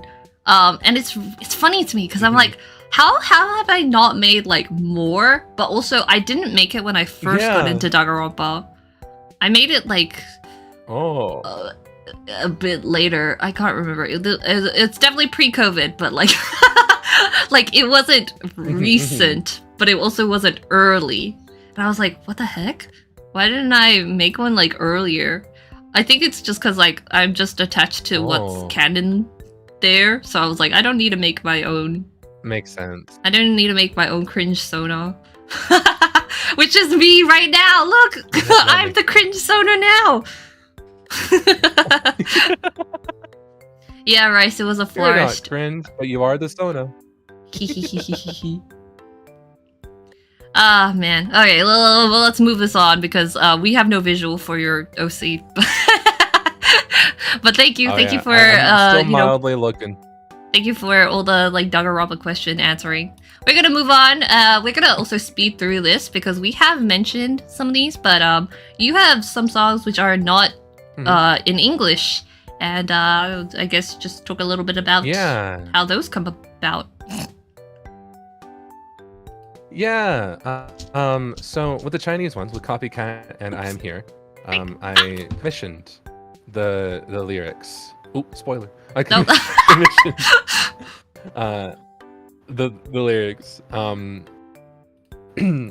know with Copycat, I worked with Daiku, and with I Am Here, I forget the name they go by right now. I follow them on Twitter, and they added me on Genshin, and we've been mutuals for a while, but I feel bad blanking on their name. It's okay. It's not like this is live. It's not like this is live. But with those, I wrote the English lyrics, obviously like with Copycat, and then I was like, hey, can you translate these into Chinese? And they did, and they both did an incredible job with the respective songs. And I'm, based on what I've heard people who speak Chinese say, I'm really happy with the lyrics for both of them. With I Am Here, we worked together to kind of change some of the vibes of the song a little bit, because some of my original English lyrics translated a bit wonky, you know? They were like, hey, this line wouldn't quite make sense in Chinese, or it would, but it would be silly, you know? So, and they were like, could I change it to this? And I was like, oh yeah, absolutely. Or sometimes I'll be like, well, I feel like that vibe's a bit different. Could we use some like this theming with the line somewhere, you know? That kind of, but still that was after I wrote the English lyrics initially. For the Japanese songs, for Kimi o Sangasu with Rana on the right, and Boku no Mono with Pico on the left, I wrote the bass lyrics in Japanese myself, because I speak a little bit, a tiny bit. I'm still very mada desu, but you know, I know a little bit. 日本語は上手。 And then I worked with 私の日本語はポテトです。私はポテトです。 Yes. But you know, 少しわかります but you know, 上手じゃありません. So I would make the bass lyrics, and then for Boku no Mono and Kimi o Sangasu, I asked Listrial to help with the lyrics and look over them and make sure that they made sense. So we worked together, and the process was very back and forth, you know. it was a lot of fun. I feel like I had a lot of input with those songs, the creation and the lyrics of those. And they're very cool. Like, I don't know, as someone who like primarily speaks English but can speak Shanghainese and Chinese, but I can't read or write Chinese, I'm so sorry. Like it's just cool to like have multilingual things and, you know, make them. Yeah. Languages are cool. I think languages are so cool. I like them. All the different languages that Vocaloid's in, and also like all the different languages that, you know, you just hear about. I always hear a language and I'm like, that's cool. How what? Like if it has sounds I've never heard before, I'm like, how'd you do that? You know? Yeah. speaking of Yeah. sounds that I never heard before, that's a bad segue. Anyway, let's talk about a very cool thing that happened, which was ta-da! When your song was the 2015 Miku Expo Song Contest winner, 10,000 stars. So yeah, I'm gonna be playing this concert recording. Don't come after me, Krypton. And if they do come after me, at least it's my channel and not yours. But I'm not the one that uploaded this. I'm looking away. I'm pretending I don't see it. Yeah, like, how was that experience? Because I remember being super excited about that. That was so wild. I remember entering the song contest and kind of, I really wanted to write a song that I would have wanted to hear performed live, you know? Something that kind of had that Western pop sound, but also was very like, upbeat, you know? A song like that. And I remember I entered the song contest and I was immediately so sure. Right off the bat, I was like, I'm gonna lose. like a week later, I was like, it's over. It's Jover. I can't do this. I'm gonna lose. And then I had a friend be like, yo, dude, I think you're gonna win. And I was like, no, you don't get it. I'm gonna lose. And then like they announced the winners and I did win. And I was like, I'm getting pranked. I secretly lost. Miku is trolling. Miku's trolling me. Oh man. But then once it sunk in, I was like, it really helped me kind of, I guess, gain some confidence as a producer. Because up until then, I was very, you know, still very, very self-deprecating and very like, I tried my hardest, but I was very like, I don't know if I could ever release something that people in general would unanimously like enjoy, you know? That I thought that the stuff I would release was very niche and like some people would like it, which is fine, but I never thought that I could write a song that other people would like, you know, like that would be able to be performed in concert without people going like boo, you know. So when I was like flown to see Miku Expo, I went to the New York show and I got to meet the Miku Expo team and also the CEO of Krypton and everyone there. And they got me, like, I got to watch this show live in like the wings, you know, like in the, what is it? You know, like, I like a concert stage where you're like in this standing part that's like in the balconies or whatever. So I felt very like VIP. And and then my song came on and I was like, oh God, you know, everyone's gonna hate it. And then like people were cheering and like singing along, and I was like so surprised that I was so emotional about it. Yeah, that I can imagine. I cried into the arms of the Krypton CEO. Oh, I started crying and they started consoling me. Oh, that's so nice though. You're like, I'm sorry, I'm crying on your suit.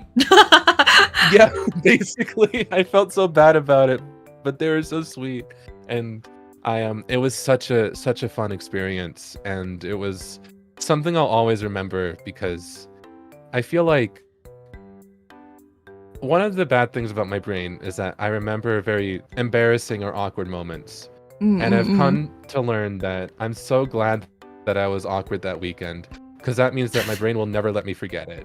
And I'm more happy about that. Because I still remember it in vivid detail. Because yes, it's embarrassing that I cried into the arms of the CEO of Krypton. But it's also like, I'm never going to forget that moment now. That scene is embedded in my brain, seeing people cheer for my song in concert. And I was just really... It was such a surreal experience that I hope other contest winners get to have something as grand and as fun as I did, but hopefully with less cringe. You never know. Maybe they were all crying into the arms of the CEO. It's gonna be like, oh, here we go again. Everyone another group contest cry. winner, another another tier. Here we go. Just starts getting like waterproof suits. Yeah.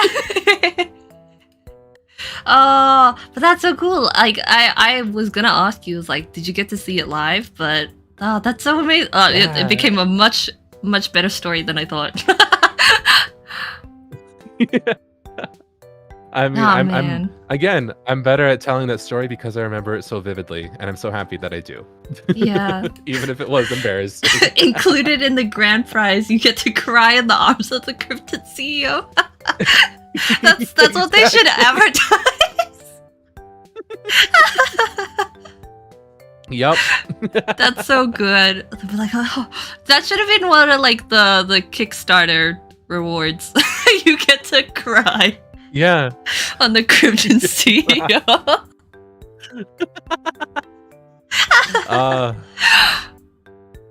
Oh man.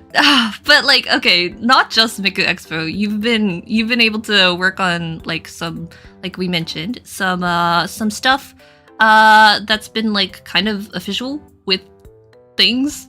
Yeah. So yeah, you've done some demo songs and the like game collab song for Ninjala. That was pretty cool. Yeah. That one was wild. And, I remember I was so surprised by that. So all of these so I've done demos for Chisei and Xiao Yao and Solaria and Luca V4X and Miku V4 English and Miku V3 and Kaito V3 and Cyber Diva and there's the list is a lot. I'm very grateful for being able to do all those demos.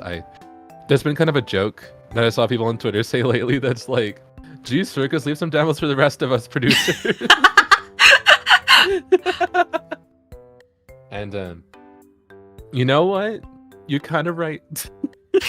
Like, my thing is I'm so excited about new vocal synths that if someone's like, hey, we're working on this vocal synth and we just didn't know, maybe you might be interested, I'm immediately like, yes, give them to me.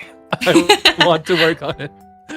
Yeah, for sure. Like, I understand, but like I get that, like kind of like in a fanzine kind of thing where like you'll see like the consistent people who show up in zines and stuff, and then like people might be like, but like where are the other artists? And it's like I get it. Like that's why I try to like personally I try not to join too many zines because I'm thinking like I want to see more people who maybe don't always end up in zines and stuff join in and support them then.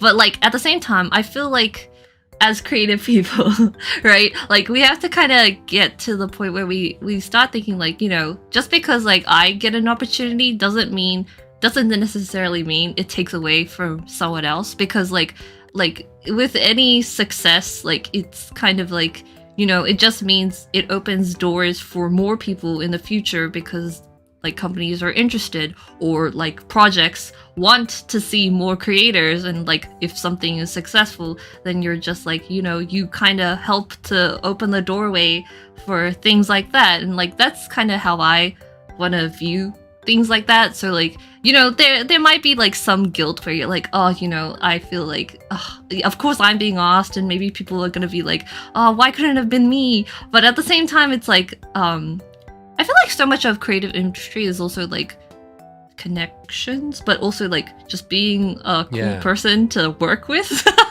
And like I think like opportunities will come, but you also have to like put yourself out there and be like I want to work on this, you know, say it out into the world and maybe it'll happen someday. Yeah, exactly. And I'm also like I do realize that like once I get in contact with a company or whatever, like with Cyber Diva, with that, I was initially only asked to do the demos myself, and I was like, well, I'm currently in this like duo unit with Crusher. We're called Circus. Do you want to? Could we do it like as a duo? And they're like, yeah, sure. You know, and I think another thing as like a creative is my thing is, if I have the time to work on it, I try not to like turn it down because I really want to work on it. But I'm also like, if I do turn it down, or I feel like I should, like I don't have time, I try and be like, okay, let me find someone who I think could do the job. You know? Yeah. Let me recommend someone, and I've done that a bunch of times. A company has been like, hey, would you be able to work on this? And I'll be like, no, but I could point you in the direction, you know? Yeah. Like, I feel Someone the else same who way. probably could right now. I feel the same way because I've also definitely been in that position where I'm like, hey, you know, maybe you want to also check out this person because they're cool. Yeah, exactly. Yeah.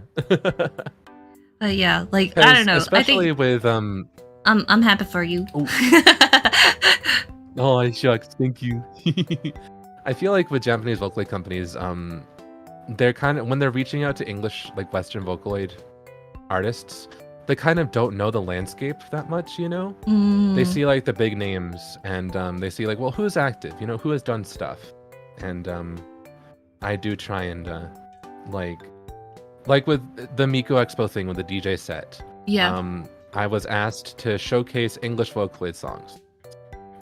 So I was like, okay, I want to showcase more than just like I did feature Ghost and Kira, you know, big names, but I also wanted to feature like R.I.P. and Vane and Mickey Robbins, which arguably are also big names, I feel, but they're names that like aren't, I don't think have transcended to like the Japanese Vocaloid fandom. So it's something to be like, hey, here's a bunch of other cool artists that exist, you know, that you can also commission. And I feel like it's fun to share them with companies and with people, and to be like, there's so many of us out here. There's so many Western Vocaloid producers. Yeah, like, for sure. And like, I hope you know that, like, I see that. I see you out there. I see you were out there campaigning. Like, I think that's really cool. Like, not only in like for your music videos and like music collaborators, but like even stuff like that. Like, I think that's really cool. That's really cool of you. You're cool. You're cool P. Oh, shucks. Oh, cool P, another P name. We need to tally up how many different P names I've become. We've been dubbed in this stream. Anyway. So, speaking of other cool things that you've been in, there's this, you've been in a couple of like rhythm game things. Yes. This one is Circus 2. Which Circus 2, I've tried yes. one time because my friend Billy is super into rhythm games, and she had it on her iPad, and she was like, "You want to try it?" I was like, "Yeah," and I was like, "This is so hard." Yeah, right. It's so difficult. But you have 2 songs, including the one you worked on with Yunosuke, and it's in the game, and it's very cool, and you can go play it. Yeah. Well, you can't anymore. I don't think you can buy the Miku pack anymore. Yeah, no. That's upsetting. I changed devices and I don't have it, which is kind of sad. No. All right. Well, you can open up this video and like pretend you're the one making all the perfects. Yeah, exactly. And tap it on the screen. I remember Circus 2 was so surreal because 10,000 Stars was in some other games. You know, it was in Brave Frontier. A while back when they did the Miku Expo collab, I remember being a lot more involved with the song being in Circus 2 than with the other collab campaigns, because with like other games they were like, can we use your song? And I'll be like, yes, and they'd be like, all right, you know. Normally it would go be through Krypton, you know, because they own the rights to 10,000 Stars. And for this one, though, they were like, hey, Circus wants to use your song, and they also want to use it at a very key pivotal point in Miku's storyline. They want it to be relevant to Miku's story. And then they made like album art featuring the Miku version in Circus 2 as a plot. And it was very like, I was so happy with it because it was like, wow, it's in a cool rhythm game. The gameplay is fun, but it also has like plot elements. It has like story reasonings. It plays in the story. When you go through Miku's story, they had me approve of like, hey, we're gonna have this snippet play in the background while Miku's story arc goes on at this point. And I was just so happy to be involved in the process. And I think I hear about people being like, they heard this song from Circus 2, and they kind of forever associate it with Circus 2 because of how integral it was to Miku's plotline there. And That's so cool. I'm really grateful for that. Yeah, it's really wild. I'm really happy about it. I didn't realize how woven in the story was with like the songs aspect, and I was like, what? So learning about that's really cool. Like, because I feel like most collabs are very surface level and like some kind of story that doesn't really matter too much, but like you're making the Vocaloid canon of at least one universe. Yeah. Speaking of universes, well, we gotta move on to Project Sekai. Yeah. Yeah. We have two those songs are my in songs. A colorful stage. So if you haven't played Project this is Sekai, probably you the should. most recent. This one was so funny because, so you know that I'm a Love Live fan. We're both Love Live fans. We've been in gacha hell for a while. You are free of its shackles. However, I'm stayed in it for years. You know, I went from Love Live to Idolmaster to Bang Dreams. You know, to the whole I've never been free circuit. Yep. So when Project Sekai was announced, I was a day one player on the Japanese server. I was like, a Miku gacha game, give me that right now, you know. And then when they announced the English server, I was like, okay, Miku gacha game in English, I'm quitting every other game. Let's just play that one. Let's do it, you know. And then I was already playing it. I was already so fixated on it. It was already like my main mobile game I was playing. And then I get an email one day that's like, hey, can we use your songs? Love, colorful stage team. It was much more formal than that. Yeah, I was like, they just came out with like, hey. But I was flabbergasted, to say the least. I was like blown away. I might have cried, I forget. Unfortunately, you didn't have the CEO to cry. No, I didn't. But I was just so shocked. Yeah, Collab, hey bestie. So I immediately was like, yes, please use my songs. And I was very I think they can tell I was super excited about it. And it was just such a fun process, and I'm still so happy about it because I'm taking a hiatus from streaming for this month to focus on CMYK, but when I do stream as a VTuber, I still play Colorful Stage once every event, or sometimes like that's about once a week. Like I play it on stream often, and I would even if my songs weren't in the game. So having a collab with a game that you actively play, it's surreal. It's so wild. Yeah, and I've watched a couple of your really streams where you do, and I'm like, you're very good at rhythm games. I trained through the Starlight Stage beat maps. I played so much Tokimeki Escalate. I'm not the same after all those taps. All right. Well, let's on the topic of streaming really quickly. Let's talk about you. Oh, that's me. Wow. Yeah, that's you. All right. So, like we mentioned before, you used to be some guy with horns, and now you're some guy with horns, and you're also a clown pirate with cotton candy hair. So, how did that all come about? It's kind of a funny story. My original persona design was not quite decided by me. Or it was, but it was like kind of generic producer, you know, the short brown hair, the design was very it felt a bit too real, I suppose. And then I did have Slep, I think, helped add some horns and add the circus ringleader vibe. So Slep helped make it a bit more of a fun character. But I was like, this still feels a bit too like a visual expectation of what people think I look like, you know?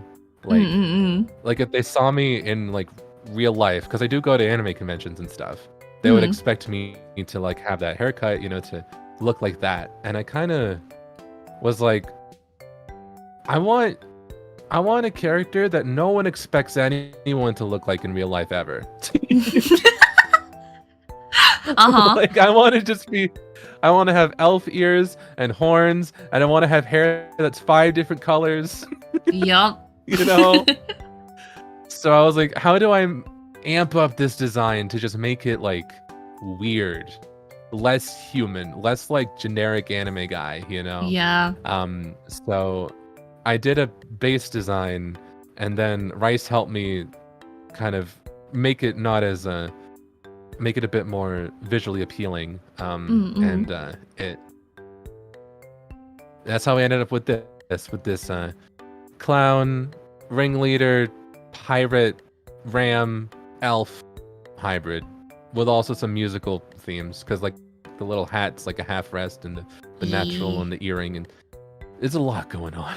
I think it's a very, very cool design. I feel like it's like perfectly you. Perfectly your vibe. Oh, shucks.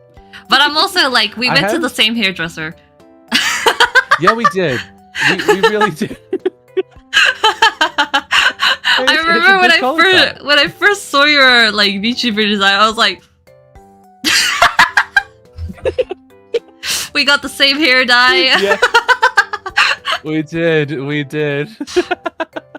I don't know. It was very amusing to me.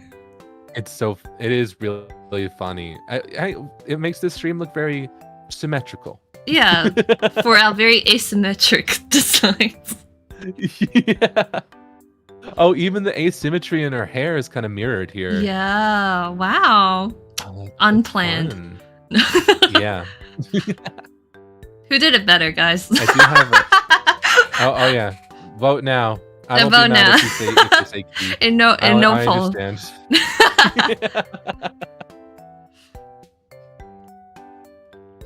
No, but like, I gotta say, like throughout the stream and like when I watch your stream, your model is like so expressive. Like you move so much. I just like my mouth moves. I'm all over the place. It kind of helps that I do kind of move all over the place when I stream. I am kind of very much like this when I'm just chatting. I do find myself because there are some streams where I don't have the VTuber, you know? Yeah. Like recently I did a Q&A stream with Rice and Lone about CMYK. Yeah, you had like the little PNGs. Yeah. And I was noticing that I kept like moving around, and I was like, I don't have to do that. So I tried to stay still, and I had a lot of trouble doing that. So I was like, I just need to move around when I stream. Yeah. That's just how I am. But it's fun, like with all the rigging and stuff. Rice, you did a great job. Yeah, Rice did a great job with the rigging, and Inquiry did a really fun job with the painting and the illustration. Like the rendering is so cute.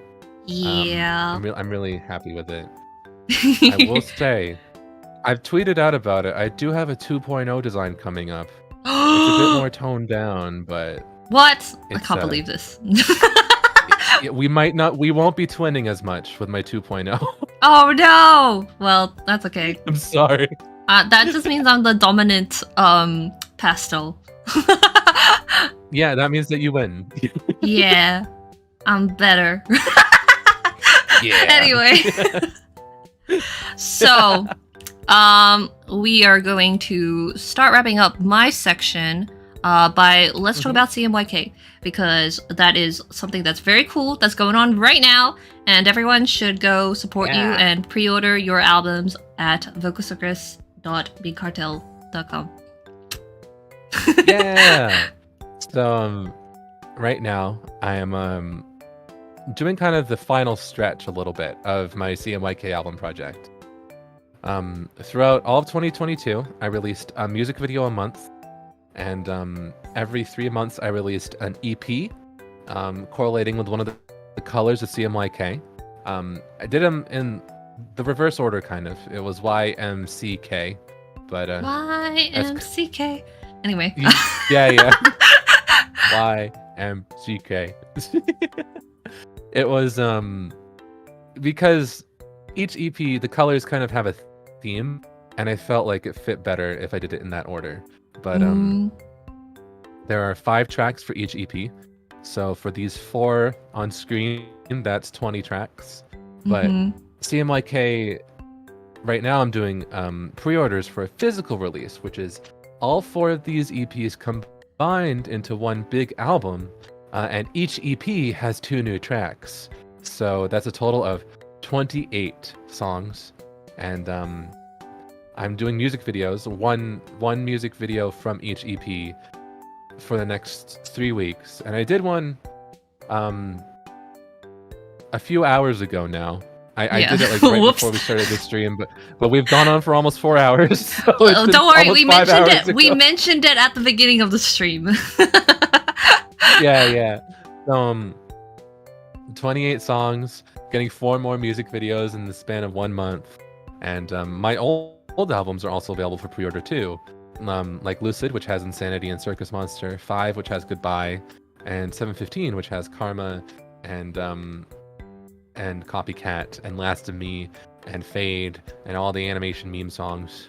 And, it is also a deluxe edition of CMYK with a whole bunch of merch done by a lot of the artists who worked on the music videos, and including one very, very cute acrylic chain done by Khee. Oh, a keychain! Get it? I'm there! It's a keychain! You better get her. Yeah! You better buy and support.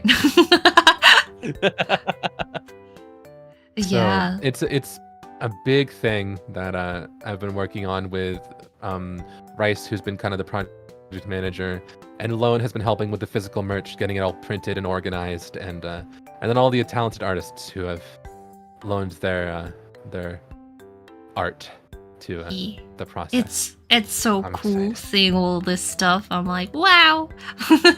Yeah, it's the most I've done for an album ever. I mean, I'm like this is your current peak, but like you'll have more in the future. So yeah, definitely, people, if anyone's not like supporting Circus P right now, go ahead and subscribe because they're bangers, and you're also chill and cool. We've been talking for almost 4 hours. Yeah, I knew we would go for a while, but I didn't expect almost 4 hours. I thought it would be 3 hours, because like for even Juby, I was like, it should be 2 hours. Oops. Anyway, so yes, go get that album, and we're gonna speed through some of the questions from the audience now, which is very cool, very cool. And finally, Ooh, fun. something I'm that excited. we're not really prepared for. So let's go see, like, sort them by order. Oh, it's not showing up here. It's too low. But the first question, let me see, where's the link? Question. Where's the... Oh, there it is. Okay. What ship do you like in Danganronpa? Oh. Or Okay, you already what- said fave characters, so do you like any ships? I'm trying to think. Who would I ship? I mean, if we're gonna speed through this and you want to think of you want me to say the immediate thing that comes to mind, I think you might have affected me, because I'm just thinking of Komida and the guy. The guy? That's a win for me! Woo! I forget his name already. Komida, let's go! Woo! You heard it here first. Kina. Yeah. Hinata, right? Yeah. Komida and that guy. Yeah, Komida and that guy. The guy.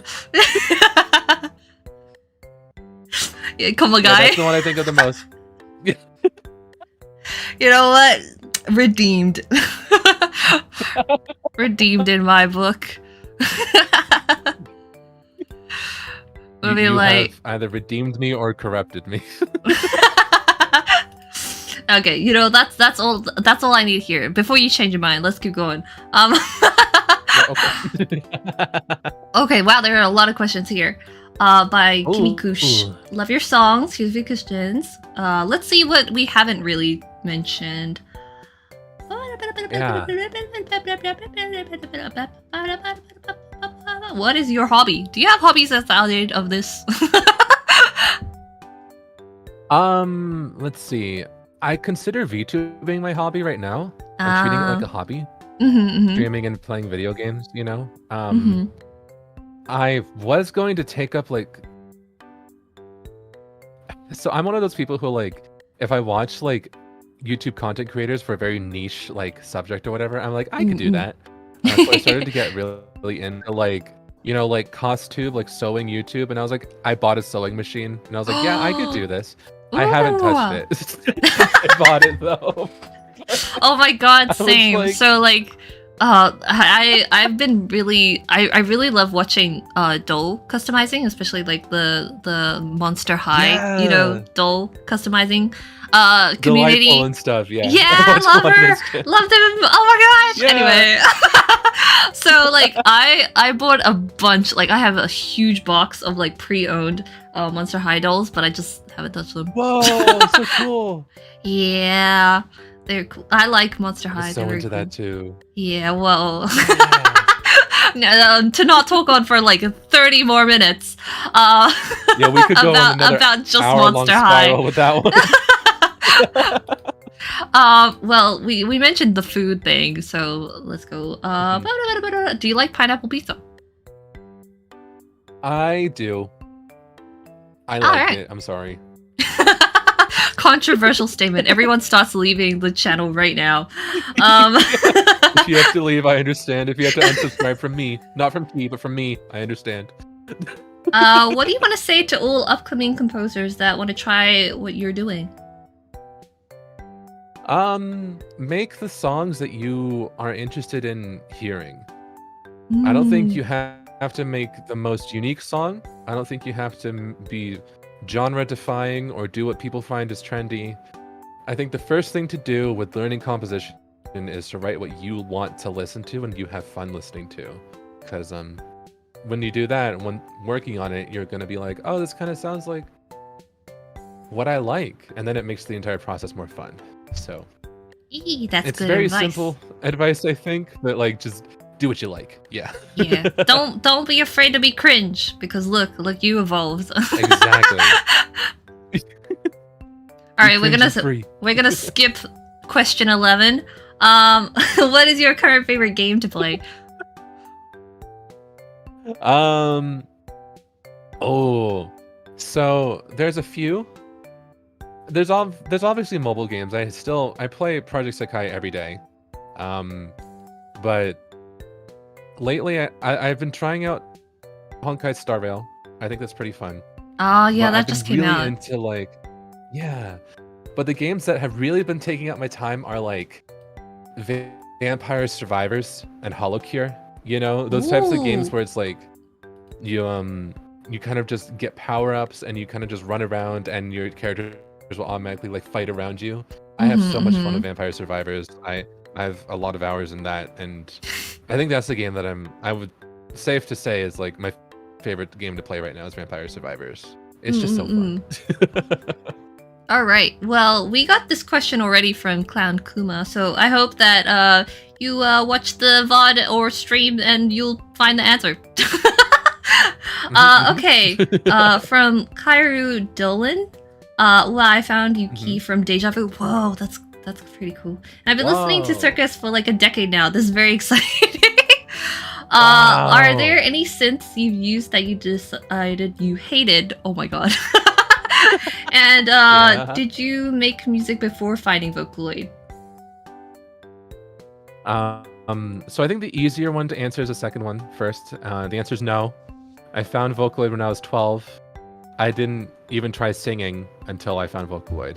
So, but the Wow. music I listened to was rock, which I mentioned earlier. But I I started to write music with Vocaloid.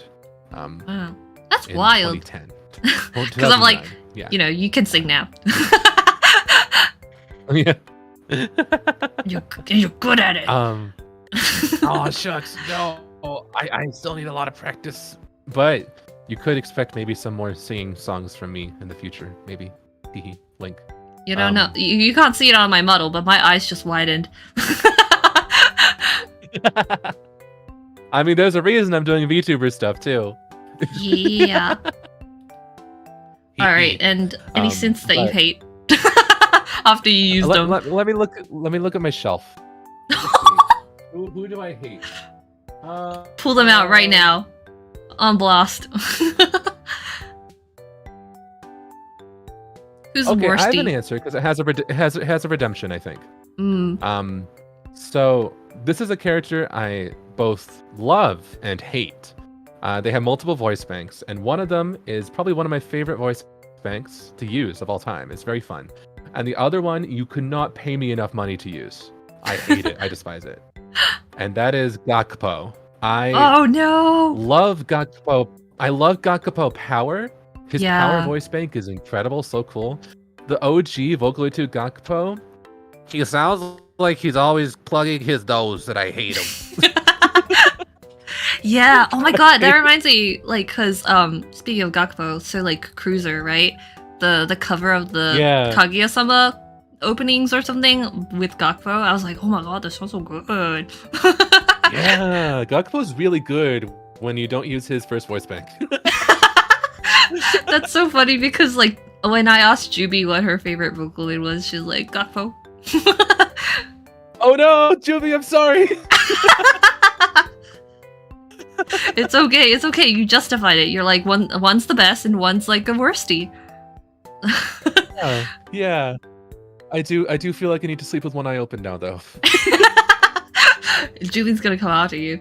Anyway, let's keep going. So, this is from Gestrel. Circus, I love your OG songs a lot. I've got a few questions. What is your inspo for most of your music? Well, we kind of already figured that out. Do you need more artists for help on your videos? I'm free. And who is your persona? Well, so let's see. For the first one, my inspiration for my music, I think I did go over it, but I do. I tend to write lyrics based on feelings and based on things I've experienced, but not exactly, I suppose. More so either how I remember them or how I feel about experiences and emotions. So sometimes they're over the top, and I feel like with modern songs, people kind of almost treat songs like diary entries, right? They're like, oh, this is how this person thinks this happened, you know? But with a lot of my songs, it's like, this is an exaggerated version of how I feel, and it's not supposed to be taken as like word for word. Like, if you think the situation's about something, it might not be about that at all, you know? So I tend to kind of, after like 2015, I suppose, 2015, 16, I started just kind of writing about feelings and letting whatever I felt like come to me. And after 2018, that's when I started to write about both positive and negative feelings and letting whatever life experiences I have influence my music. So I write about music because of living. I guess is the best way. Good answer. As for artists for help, I've got a lot that I want to work with already still. Yeah, you got a whole backlog. But I mean, send me like an email. Will art maybe or what's another one? I did have an artist forum. That's how we got a lot of the artists for CMYK. Me and Rice. We were like looking for artists. Shout out to Ibble. Yeah, Ibble became the main visual for CMYK. Did all of the album arts and EP and everything. It was so cool. And who is my persona? Like my VTuber guy? Yeah, I guess so. It's just well, you. This is Circus Perkus, the cotton candy human ringleader of the Candy Carnival. And also a part-time pirate. That's a good answer.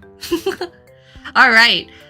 From Susco3, how does it feel to be the only Vocaloid P to release a non-Teto song cover?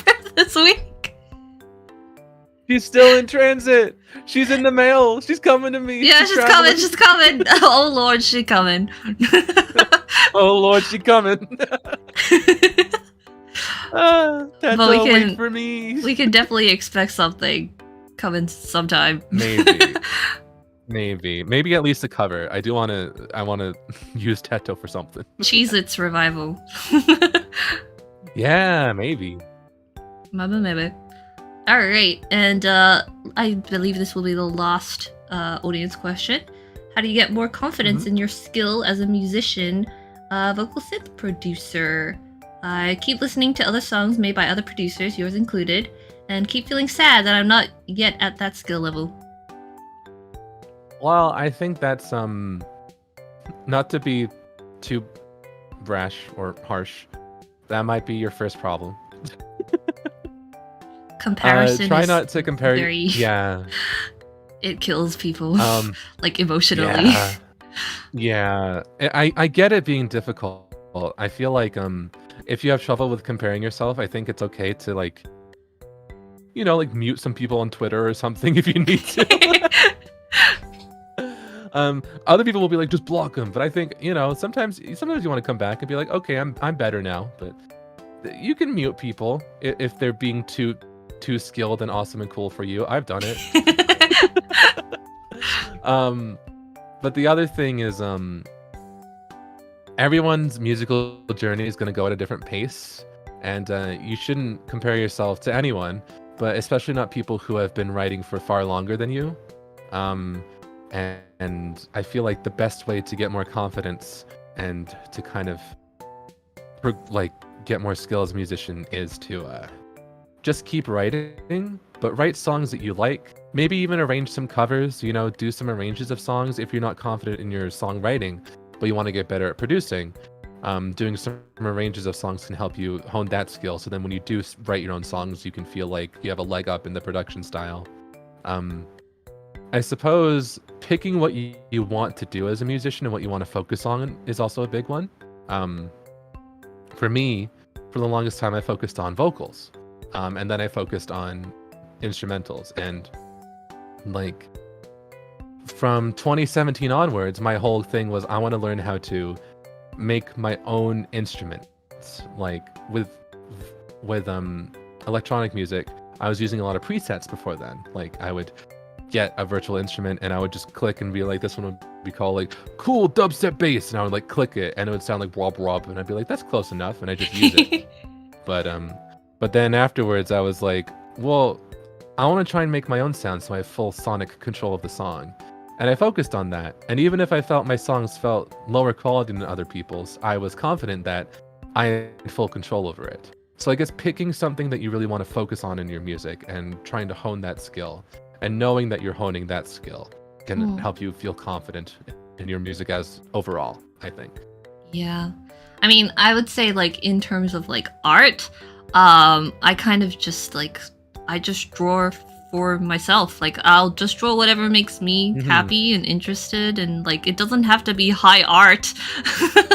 It can just be a little I don't know, with music at the same time. I was I feel I was talking to Juby about this as well, but everything now seems like it's much more polished than early Vocaloid things, but it's you don't have to be polished when you first start out, or when you're developing who you are as an artist or creative person. It's it's ever evolving, and everyone is growing, and just because someone is at a higher level, in your own mind, just focus on you. Try to focus on you, and be in the moment of your own artistic journey, because you're gonna have ups and downs, but hopefully in the end it'll be worth it, and then you'll have stuff you're really proud of.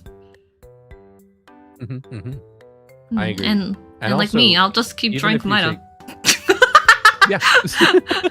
And now you're really good at drawing Komodo. Hey! Yeah. I also, mildly on the topic of this, if you do get discouraged and you feel like you need to take a break, that's okay. Yeah. Your skills aren't going to deteriorate if you take a break. You can come back. So if you need to step away, do that, and then you can come back. Yeah. Well, that was a great answer. I would say.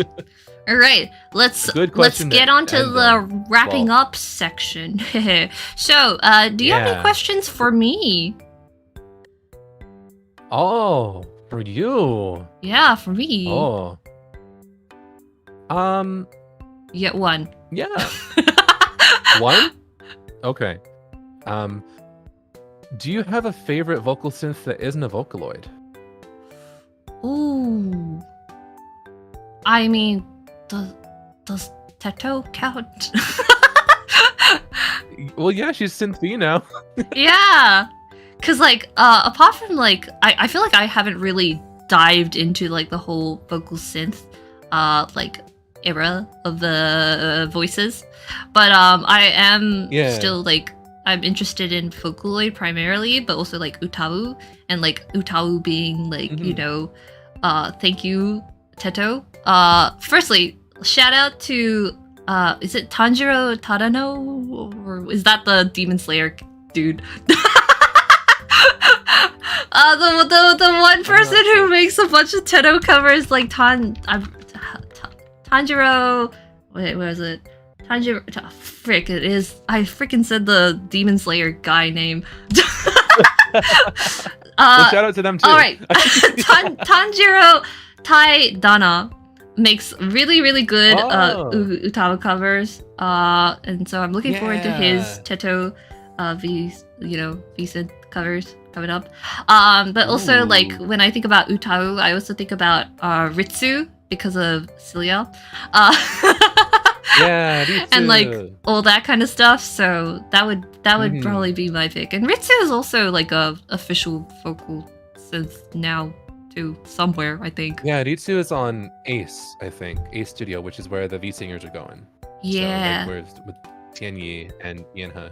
Which that's So kind that of would- funny how they're on that the same would- engine now. That would be my answer because I'm not as deep into like all That's the a good answer. even more niche, but that would be my picks. All right, So valid. time to move on to the next section, which is we are gonna give Mm-hmm. you your question that Juby was gonna ask you. So Juby, our previous guest, has left 2 questions for you actually. So let's Okay. see. What did she say? So this is a 2-part question, one to annoy and one to actually be a question. Okay. So the All first right, one all is, will you ever put new video song covers on your other channel, Cheez-Its Are Yummy? Because I loved all of those covers. Didn't even know you had another channel for a while. Well, I think, when did I put out a cover? I guess it was like half a year ago. Yeah, I huh? think the last one was It's, like 7 months ago. Dang. Well, I did revive it for a little while in like 2020. Yeah, 2020. Thank you, Solari.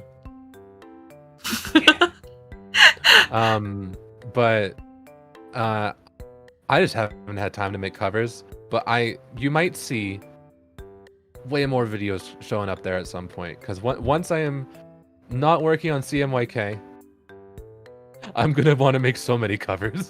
Once I have time, I'm gonna want to do so much stuff. Yeah. All right, Juby, I hope you're excited for that.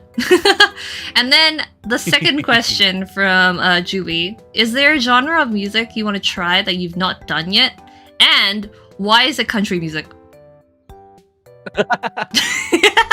I think country would be fun, though. I kind of like country. I like all genres of music, and that includes country. Yeah. I know there's a lot of people who, they're like, I listen to all music except for country and rap. And I'm like, I listen to all music, period, including country and rap. They both slap, okay? But I think country would be fun. But I feel like my biggest obstacle right now is jazz. Oh. I feel like I don't know how to write jazz. I don't know if I ever will, but it's staring me in the face, Yeah. Jazz music, it's looking directly at me like, I'm your next hurdle, man. Like, if you don't get over this, you're not gonna get better as a musician. Oh my god. Like, think of jazz and Vocaloid, I just think of like Oster Project. Yeah, Which is like Oster, kind of exactly. jazzy. I was like, She's got great songs. Absolutely. If you write a country song, it will be Big Al.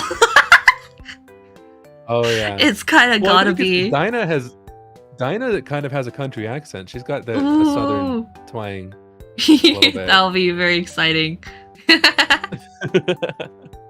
All right, Juby, just you wait. When Circus makes the country music, you gotta cover it.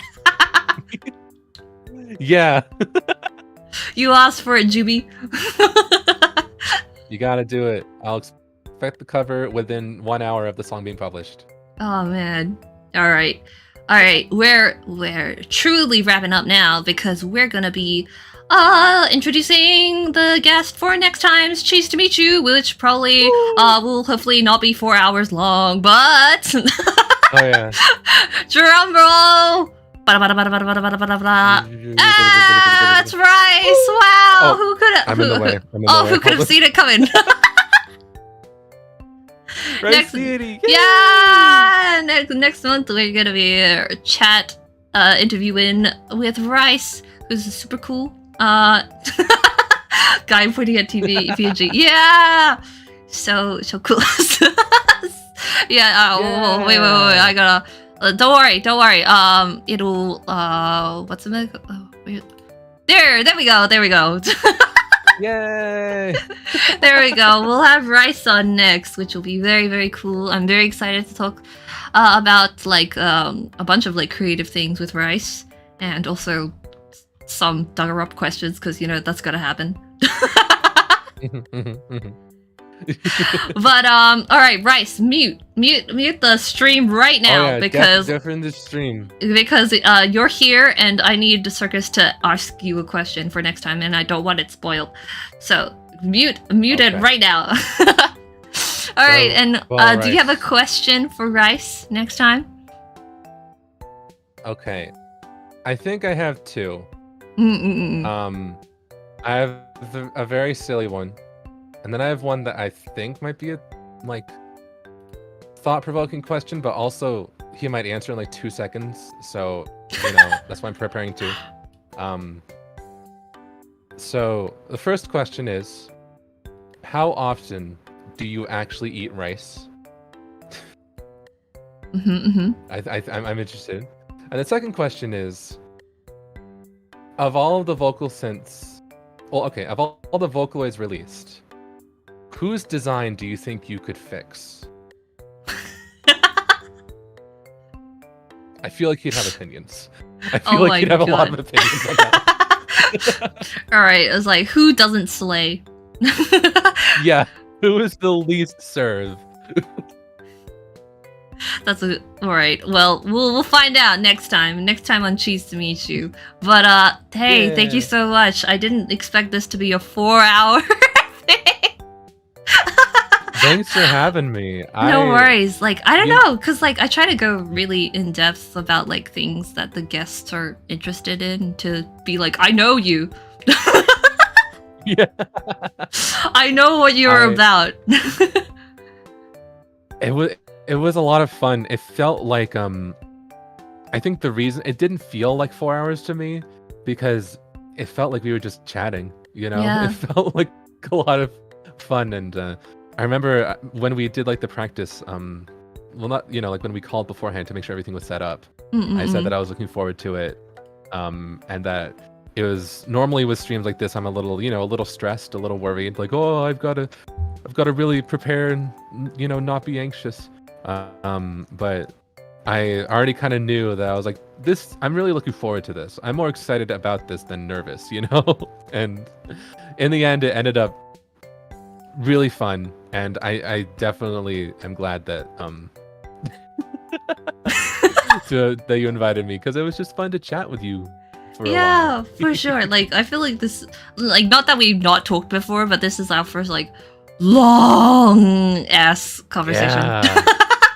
And like, I told absolutely. you, like, these streams are kind of my excuse to be like, hey, do you want to spend time with me? Yeah. And like, I'm glad you asked, because I'm glad. Yeah. I'm really happy that I got to talk to you too, because like, big fan. Big fan for shucks, likewise. ages. And you know, I'm excited every time you release a new song. I'm like, all right, gotta listen. Gotta go. Gotta Well, support. I'm also excited whenever I see a new piece of art by you, and also it was really fun to see your. I don't want to. I guess I'll say spiral. To know you for long enough to see your spiral into Komaida-dom. Oh my god.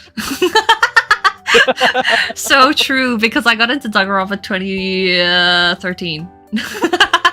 Yeah. been downhill from there. But yeah, gosh, thank you so much. Thank you so much for being here, and like, I don't know, you'll have to go watch the VOD for like the bit that you were actually you were definitely here. Yes, I was. I was astral projecting.